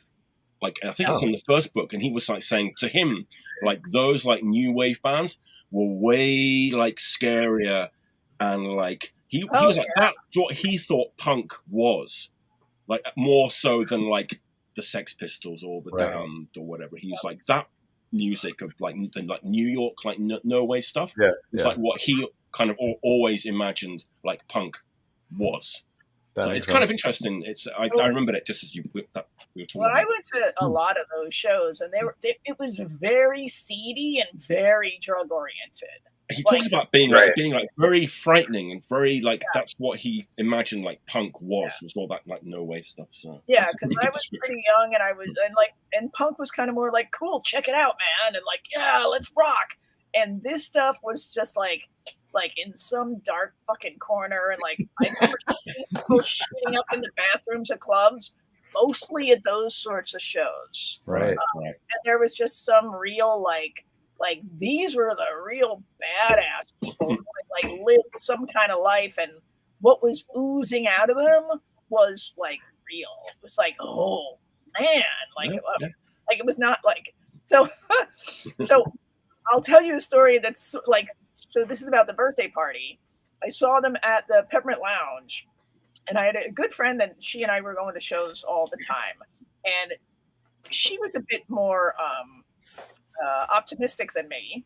And I was like certain bands, like the birthday party was scary as fuck. Like they were really just fucking frightening on stage. And I was like, oh my God. Like, and the Peppermint Lounge had this weird gap where you could just walk into the stage door and like go into backstage, and there were always small shows. So quite often we would just go back after some gig, after, whatever, a punk band. Oh, hey, great show. Cool. Awesome. Great. See you. Have a drink. Bye. Whatever. So she's like, you want to go talk to them after the birthday party? And I'm like, no. And so she goes, well, I'm going to go back there. I'm like, fine, I'll wait for you. And she comes shooting out like 30 seconds later. And she's like, come on, let's go. And I'm like, what happened? Like, what happened? And to this day, well, so here, it's not to this day, she won't tell me, but she would never tell me. And I saw her recently, and now she's forgotten. Wow. And I'm like, are you kidding me? And so honestly, I think that somebody was probably shooting up. That was probably it, because she would not have like that would have just been like, whoa, fuck, and I'm assuming, so I'm not pointing fingers at anybody, but it was just this seamy underbelly, like the whole scene was just dirty, and like watch your back, like, because there were fucking crazy people there, like that was the thing. There were like legitimate crazy people there. Like a lot of punk was posing, a lot of punk, oh man, whatever. It's like great, and love the music. I grew up on it, but that scene, the noise scene, was like, woof. It got really fucked up. That's exactly what like Jerry A. like. He talks about it a lot. Actually, he kind of keeps coming back to it. I told him he should write that book. Really? Yeah, I'm friendly with Jerry. Years ago, I remember he was like, I don't know, there's so many books. I know, those are such cute covers. No, I like, this is my favorite though, like this era. But, oh my God. Oh man. That's what he did. It was just his birthday yesterday. It was, yeah. Yeah. I think yesterday was the day before. Yeah, we love Jerry. Yeah. That's amazing that you said that. Because we were talking about, because he had been a guest on my show, and I used to on FMU, I had guests on to like guest DJ and stuff like that, and so we sort of chilled and enjoyed a lot of the same music and whatnot. And then he was saying something, and we were talking about all these books that were out, and at the time there were a lot of books that came out that were like history of this and history of that, and they were all they're all good books, whatever, but they were written by guys who weren't there. They were just written by nerds who were interested in finding out about it and making some conclusions. And there were some, like, at FMU, we had bands in every single week. And I remember, like, the American Hardcore book. Like so there'd be some band in from Arizona or Montana or whatever, and we would ask them. They'd be like, "Yeah, the shit that they said about that gig never even happened." So there was like people, and nothing against Stephen Blush. I've never met him. I don't know him, but just in general, there was a lot of things happening, and we need history written, and that's cool. But that's where that conversation came out of, and Jerry was like, "I've always thought about writing a book." And I was like, "You should totally fucking write a book. You've lived it. Like, thank you." That's amazing, because like these books, they read like so differently. To like it's kind of become like such. It's so stereotypical, like documentaries about punk, documentaries and books about. It starts off Emerson, Lake and Palmer's like articulated lorry going down the highway in like 1973, and then punk happened. Right. It's like these books are definitely like real. It's like. Well, and I have to say, I won't say that I told him to do it, but we had a discussion, and I do remember being like really. I was sort of flummoxed about the state of these books that were coming out, and he had said that, and I just pushed that a little. I really like the way it's written, because I know, not to kind of go off track too much, but all these books are so similar these days. It's like, and it's all very like me kind of thing, and like, and these books are kind of not really like that. But I mean, his personal stuff, the stuff personal, that he put in there, is like very, very personal stuff. Yeah, for real. Yeah. I'm glad someone asked that like no wave question. Very simple question, but it sparked a good good conversation. Yeah. Artie, I believe it's your turn. No, I just that's what started that. We were talking about Menace to Mint. Yeah. I'm still thinking about Planet of the Apes. Final. What is that? Metallion. Oh wow! Yeah. Oh, that's yes. Called. Beautiful. They're Canadian. They started off in they're so good, good. They are incredible. I don't know this band. It's like the best. Very good. There's a lot of like. Sorry to kind of hijack your pitch. Oh no! There's so many like what they call it, like the new wave of traditional heavy metal. There's a million of those bands, right? That band is right at the top of the heap. Like amazing. Like I have like a few of their records. In fact, here it is. There you go. Yeah. Oh wow. There you go. I have this one, and then oh god, now I've messed everything up. You have the latest one? No, I couldn't get the new one. Okay. The new one's really good too, right? Yeah, it is. Now I've lost my other material. Well, that record was released in 2009, but I got the reissue from 2018. Me too. It's exactly the same. Yeah, on High Roller Records, right? Yeah, High Roller Records. Yeah. I think that tracks. red. Yeah. Is yours red, Mike? Let me have a little look. I think it's red. Mine's on the turntable. You know what? Right now. Mine is not red. Oh no! It's white. Oh, even better. Nice. Yeah, mine's red. I guess they have different. I don't know if that's good or not. Oh, I like white ones are cool. This band is amazing. Yeah, they're really good. There's heavy metal, but has like a little bit of a punk edge to it. Yeah, for sure.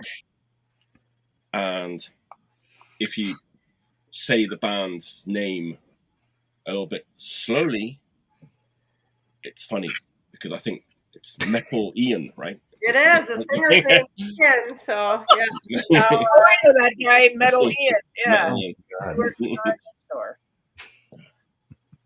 Great band, great cover art if you can see it, like Wasteland. Kind of I saw the guy hanging. Or is he hanging, or he's just stumbling? I don't know. What's he doing? There's all sorts going on actually. Now that they look like zombies, kind of. Yeah. Oh, are they zombies? Okay. Well, kind of. Kind of like. Man, I had another Metallian record right here, but just disappeared into the ether. I feel you should highly recommend Metallian. Very good. They're opening up for 3 Inches of Blood in Montreal soon, so that's going to be fun. Nice. Yeah, it's going to be a good show. They usually play a lot of small shows in Montreal. They play pretty well. They haven't played often recently, but they used to play all the time. But very good band. Highly recommend it. Check them out.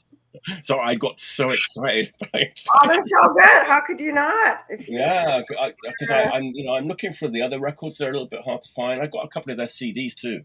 I like them that much. I bought the CD. Yeah, I have the CD in my car actually. That Wasteland, so good. I have the CD. They got some bonus tracks on it, some live ones.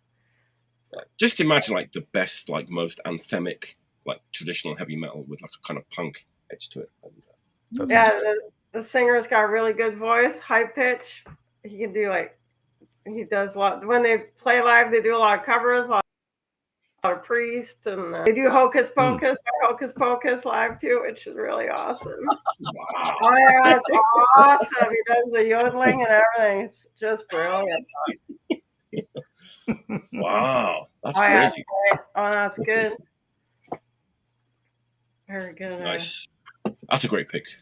Yeah, it's good. I mean, we're lucky in Montreal. So many good bands. Mm-hmm. Yeah. Most of them aren't from Montreal, but fuck, I'm glad they moved here because it's awesome. Nice. Wow, it's the last round. Man, I don't know why I say this one to last. It's like super dark. Like and I'm not qualified. I'm not qualified to talk about this band, really. I'm guessing that somebody here, hopefully, will be.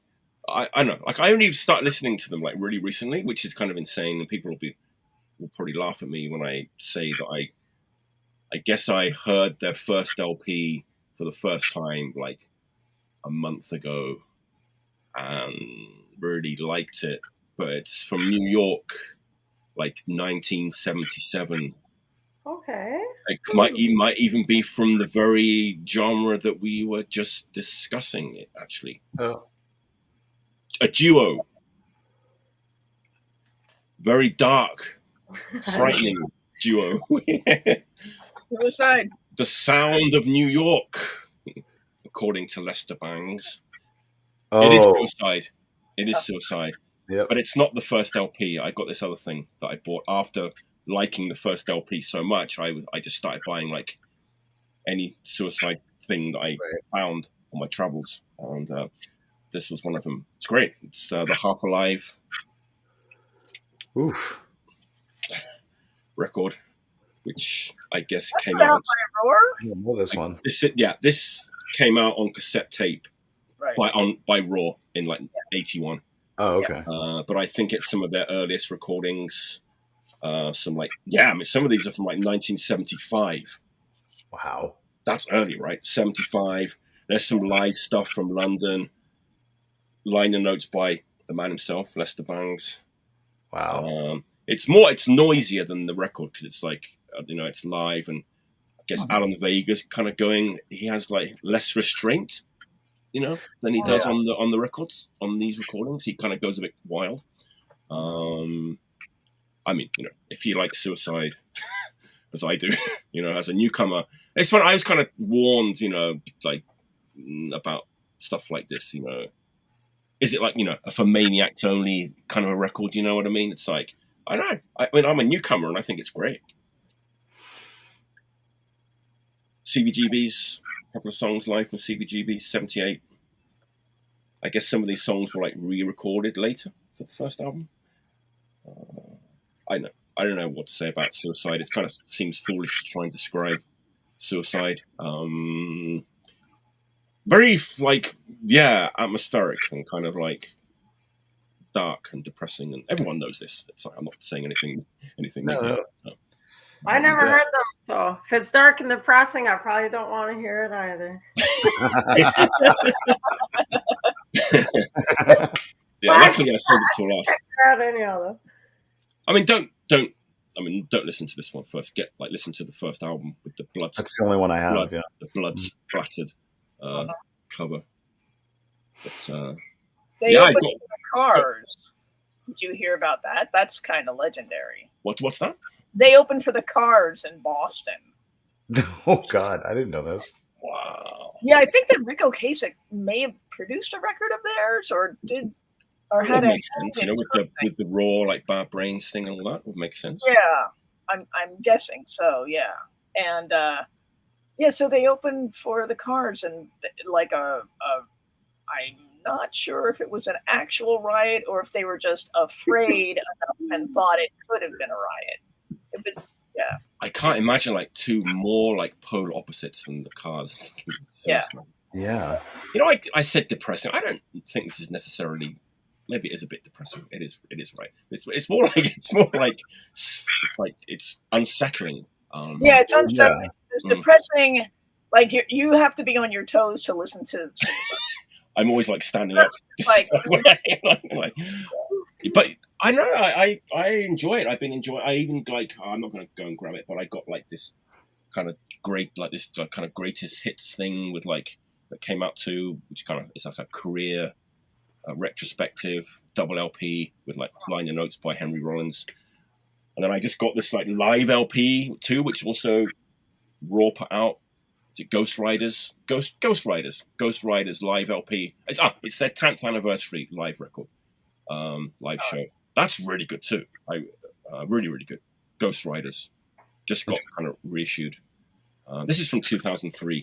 This reissue. So man, it's like already 21. Even this is like 21 years old, right? But look, I mean, yeah, I can't imagine. Their live shows were kind of really violent, right? Like back in the early days, they used to kind of like do a lot of. Is that true? Kind of very like attack the audience kind of vibe. Maybe the vibe was like that. I don't know if they actually attacked the audience. I mean, odds are not with you if you're a two-piece and you're attacking the audience, unless your audience is only one person. Well, it's funny because on that like 1981 like live thing, it was like, you know, the performance of this, like the music is just as raw and like unsettling as it was like 10 years ago, but they've kind of stopped doing like their violent like stage show. It's like what it says. So I don't know what they, what they did like back then, but yeah, very unique band. Very much. Yeah. It's kind of funny to be 57 years old and kind of, you know, discovering suicide for the first time. Oh, Martin Rev, I think is still playing. Is he really? I think so. Oh, wow. He definitely got more into doing stuff with other people and a lot of visuals. Like, I interviewed him before one show, and he was talking about bringing other people in and sort of working off them. And he was actually a very tough interview. He was not very friendly. It was like, but I wanted, I mean, I spoke to him not long after Alan Vega died, wow. A while ago. Lester Bangs died in 82 and Vega died recently. Okay. No, I would say he died 5 years ago. 5 years ago. Okay. Something like that. I'm not sure really. Johnny Teardrop, yeah, this is not on this record. That's on the first LP, right? That's a hell of a song. Yeah, that's my last pick. The Sound of New York. Suicide. There you go. So my last pick is another red one. It's a small one. Oh, oldest there we one. go. Kilara. Kilara. So this is I believe it's their second 7-inch. I put out this record. It's weird for me to say. Oh, you put that out? I put it out. I didn't know that. So I've had that forever. Okay. Yeah, they played it at FMU, and I just thought they were absolutely fucking great. So they're sort of like the crust punk, little southern thing. They were probably more metal sounding to me then in like 95 when I met them. Yeah. And I had had a really tough 1995. A lot of shit happened to me, and I started engineering for Pat on his show, and they showed up, and Nail, I think, who are from maybe South Carolina also. Anyway, the two bands played that night, and I just flipped over Kilara. And I was like, what the fuck? What are you guys doing? Like, I think they had a split 7-inch out or maybe one 7-inch out. I wanted to say that I'm pretty sure they had a split single with Hellchild from Japan. Oh, that's later. Yes. Later, okay. That's later, yeah. Okay. But with Inquisition, not the Metal Inquisition, like more like the Pop Inquisition. That's who that first 7-inch that split was. And their song, the Kilara song was called Wishing, and it was just really freaking great. So anyway, it was like, what are you guys doing? What do you have out? They're like, oh, we don't have any money, like whatever. And the one thing I did have was money, and I was like, I'll put out your record. Like, I had no idea how to do a label, and I only put out like a compilation in 2 7-inches. So it was clear I didn't know how because I lost money on everything. But I really, really was so behind them and loved them. And so they're playing this festival that band Goetia, that Artie, you were talking about, in coming up in September. It's the Dark Days, Bright Nights Festival in Richmond. Okay. And there's a bunch of power violence bands, and like Thou is playing, and there's some very good bands. I've been listening to who's on these lineups, but Kilara is getting back together for this show. Wow, that's crazy. Yeah, that's why I'm going to go to Richmond. But yeah, I mean, that this is still, I love this fucking record. I have no regrets in terms of putting out, this record, except that I still have a bunch at home. Like, Well, like I put it out 7-inch, you know where to go. But yeah, and my label was called Thunder Lizard, and I had stickers, and I had a game piece in there, and all this stuff. Oh. But it's really a fucking good record. And, you have an LP, right? I have it, I think. Oh yeah, no, they've got albums out. They went. That's the only thing of theirs that I put out, and then they did a lot of stuff on Rhetoric, I think. That's it. Rhetoric Records, yeah. Yeah, they have quite. I think The Funeral Fix was the name of their album. Then they did the split with Hellchild, right? And they might have done. I can't remember. I don't know their full discography, but I absolutely love them. And it reminded me like a little bit of like Buzz Oven. Yeah, kind of. I mean, faster and like it's more rockin'. Yeah. More rockin'. Yeah, for sure. Yeah, I did a show for them at least once. I can't remember if I booked them twice or not in Long Island because I knew Eric through Avail because Eric they had the same drummer as jacket. Yeah. That's right. Yeah.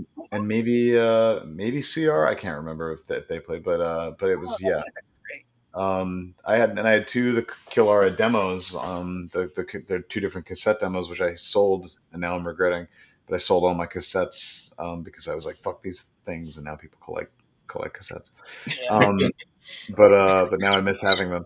So but anyway, Kilara, they were fucking great. It was just like it was at the time. Yeah, it felt a lot more metal than they probably would be looked at now. I don't know, or that era. Yeah, anyway, because they call themselves Southern Fried Metal, which past then, and now I hear it and I'm like, all right, it's not really metal, but it was probably more past as metal back then. Yeah. No, that's cool. That's a good pick. Yeah. I didn't know you put that out. I had no idea that was your label. Yes. It's funny.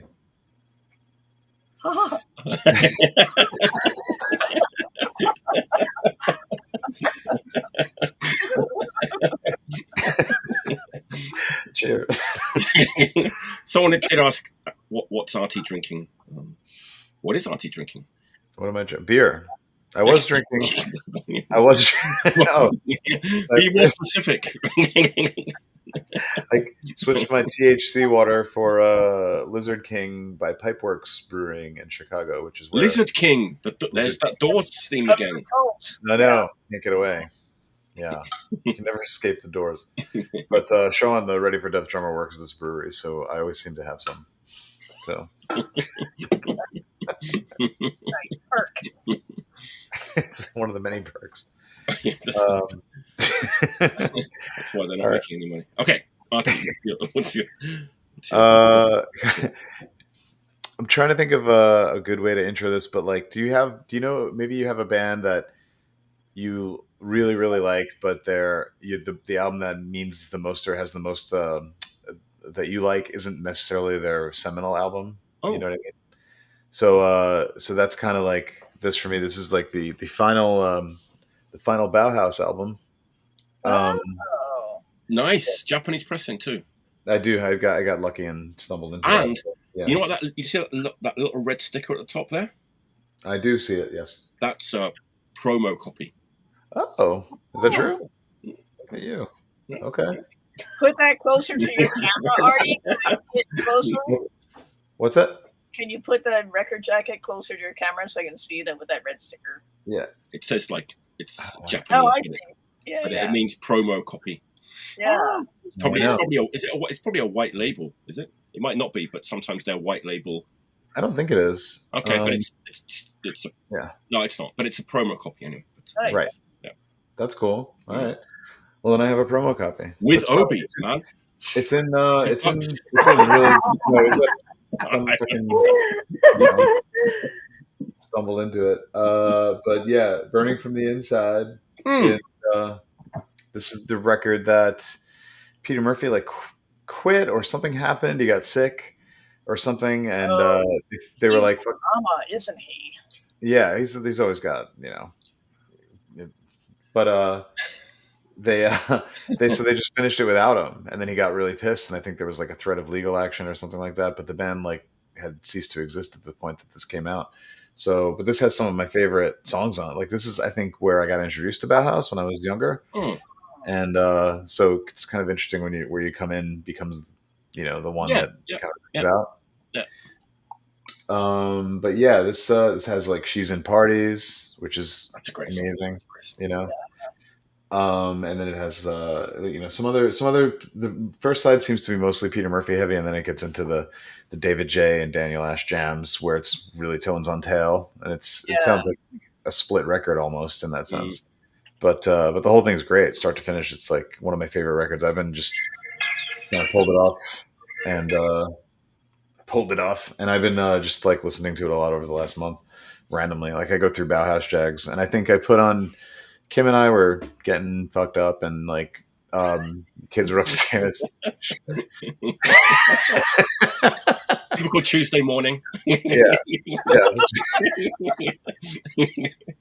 It's like no, it's late. It was like 12:30, and like Wolfie came down to complain. My 8-year-old son came down to complain because the music was too scary that we were playing. Worst Bauhaus album, Dad. It was this, yeah. So. That's a great album. It's kind of a little bit more commercial, like a little bit more commercial sound. Yeah, it's great. It's really good. Oh yeah. I think, you know, they wouldn't have finished it if they were like a punk band, but the label probably drove them like, get this fucking thing out. So it's got more polish, but it's like just every song on it is just like, it's so mad, and the way it flows kind of erratically is like you're hearing just like a band kind of they kind of keep that darkness, but like the songs are super memorable and like catchy. Oh yeah. And to get away with like covering the covers that they did too. Like, not many bands can do. That's the sign of a really good band, that you can cover like a David Bowie song and make it your own. And make it like, and it was like a charted single. Yeah. That is really hard to do. Like that. I mean, I almost hear the Bauhaus version in my mind when I think of that song. You know, it's like, but then you had like the 15-minute Bela Lugosi's Dead, which they used to play at school discos.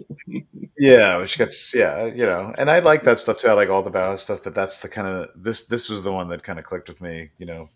And all that stuff is great, but sometimes challenges my attention span.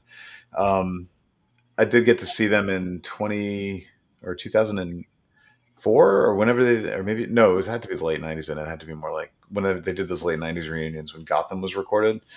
I got to see them for that, and felt pretty. That was pretty. I don't think they'll ever play with that original lineup again. They hate each other, but it was fucking great. He'd like descended. They hung him down from the ceiling upside down, and you know, that's how he got on stage. Yeah, I heard about that. Wow. Yeah. I saw their first show in New York. Whoa. Like at the Mud Club, and the whole place was dark, and then they came out, and Peter Murphy had a strobe light that he held to his face, and we were all dressed in black, and just like this crazy fucking wow. Yeah. No. It was just the hype was there, and they brought it. It was really like, whoa, Man. really cool. And how big of a venue was the Mud Club that and The Mud Club was probably 200 people. wow. It was really What a not, cool show. Yeah, there was like a space, a performance space, and the bar was at like the back corner. Right. So there might have been more people there, but who did I see? Negative Approach, the Meatmen, the Misfits. Wow. Because they had hardcore shows there for a while. Right. Wow. At the Mud Club. Yeah. But there was a gap. That was several years in between, obviously. Man. But I saw the first Psychedelic Furs US. You're killing us, Diane. You're killing us. I know. God, yeah. You know, Peter Murphy, like in England, maybe in America too, he was like in this really famous commercial on TV for TDK cassette tapes. And it's a super famous commercial. It's like an iconic TV commercial from the 80s. And it was him. He's like the man in the commercial. But I mean, a lot of people didn't know who it was, but it was Peter Murphy. It's probably on YouTube. I'll send you a link. But Was he supposed to be like a spooky skeleton? He was just kind of sat in this chair, and as he does. The face. It's weird. It was a weird choice, like the face of TDK tapes. So. Wow. Peter Murphy. Man. Yeah. I think I saw that commercial before I'd probably heard Bauhaus, maybe. Huh. Didn't know who he was. It's an interesting tidbit for you. I want to go race to YouTube and find it. Yes, let's finish the show now so we can go. That's something.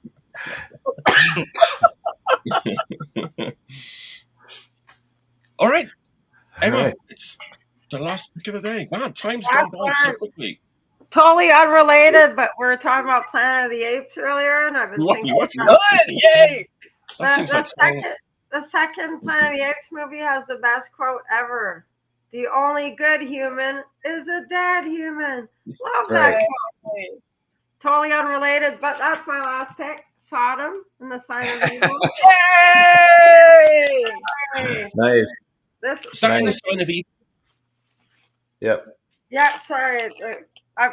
The lighting, I don't know what's going on. I can't do it. No, I see him now. There he is. Sodom and the Sign of Evil. I don't like this color at all. I don't think it's pretty, but it's a reissue. It looks like, I don't know, sewer water kind of. I don't like the color.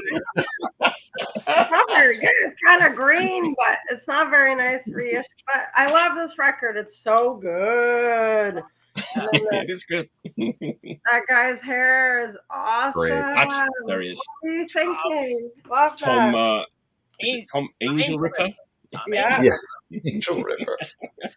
This one's the reissue from 2016 on Wax Mania.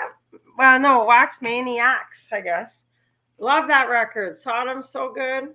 Never seen them. Did you see them at MDF, Artie? I did. I got to see them twice. Yeah, they played the good, pre-show. I heard they were good. Great. They were fucking great. I saw them on the 70,000 Tons of Metal cruise in Oh, right, that cruise, yeah. Oh, yeah, I go on that cruise every year. It's so Sodom on a boat? Oh, yeah. Every band plays twice, and I interviewed Frank Blackfire and I interviewed Tom. Oh, that's awesome. Very, very amiable guys. They seem like they're kind of like the Motorhead of German thrash or whatever. It seems like I don't think have they ever put out like a very like different record. It seems like they've kind of been very consistent like through the years.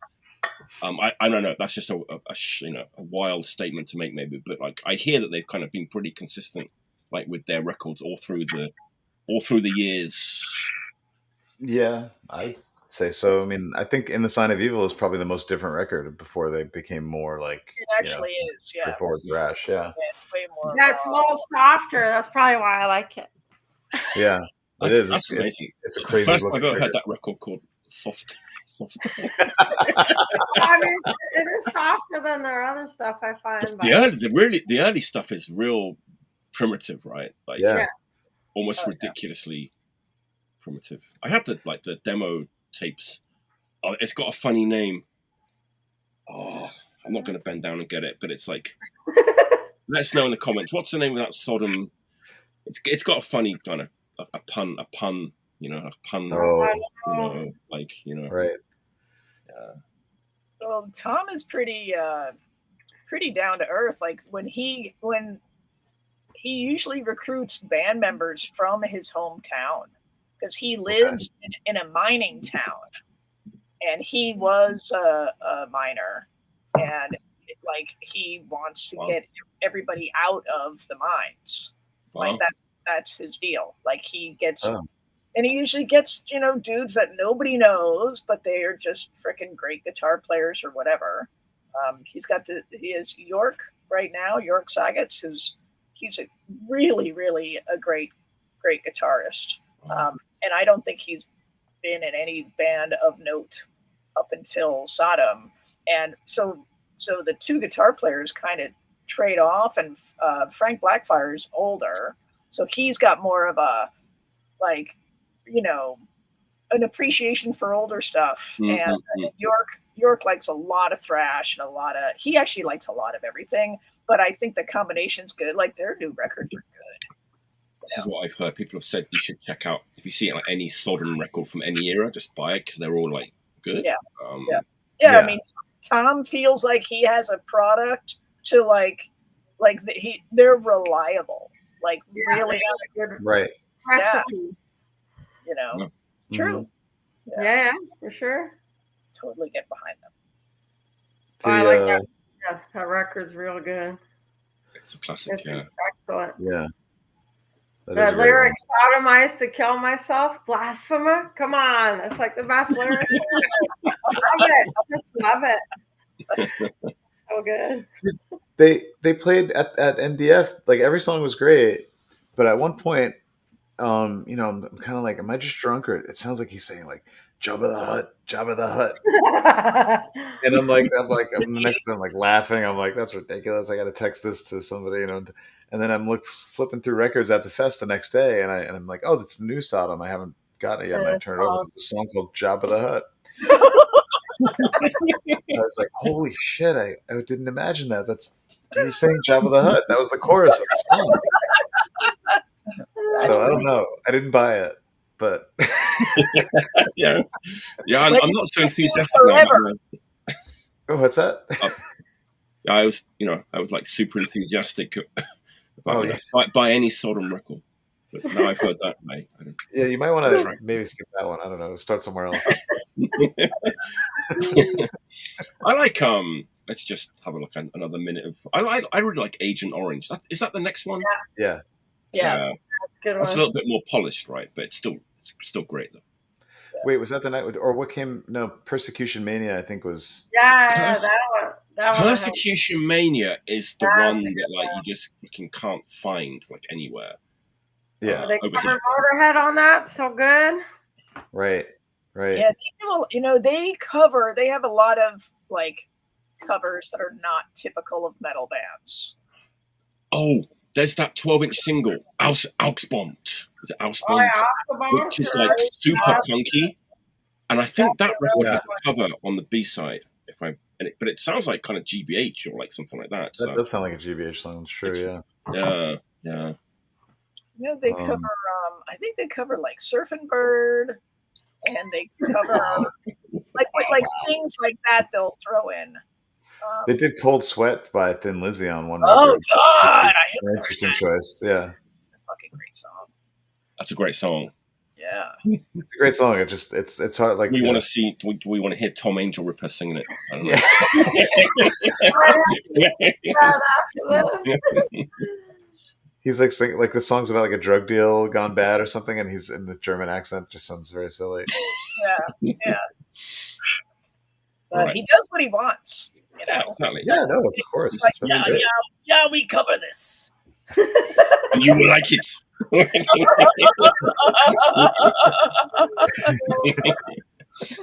All right, that's a great pick to finish up with. Totally.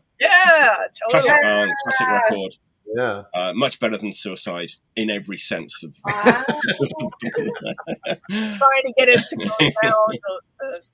All right, let me just announce next week's show. Eric Good, Al's Rotten is coming on. Dan Granado is coming back.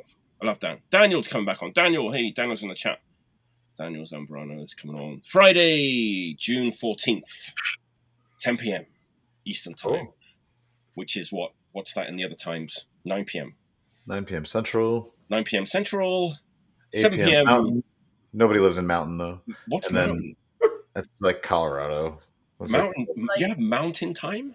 Yeah, we have Mountain Time. Mountain Time. That's a Yeah. I've never heard of that It's very It's like, What's like that? 8 3 p.m. a.m. Mountain Time next 4 Friday. That was a great show. A lot of fun. We'll probably keep on chatting for a little bit after we stop rolling. Thanks for tuning in. Until Have next a good time. weekend, everyone. Cheers. Yes, I'm already having a good weekend.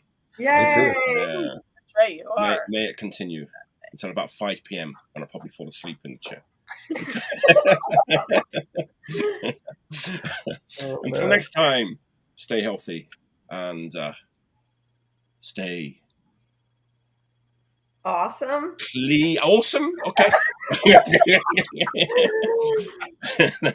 I'm going to change it. Next All right, time, Michael. stay healthy and stay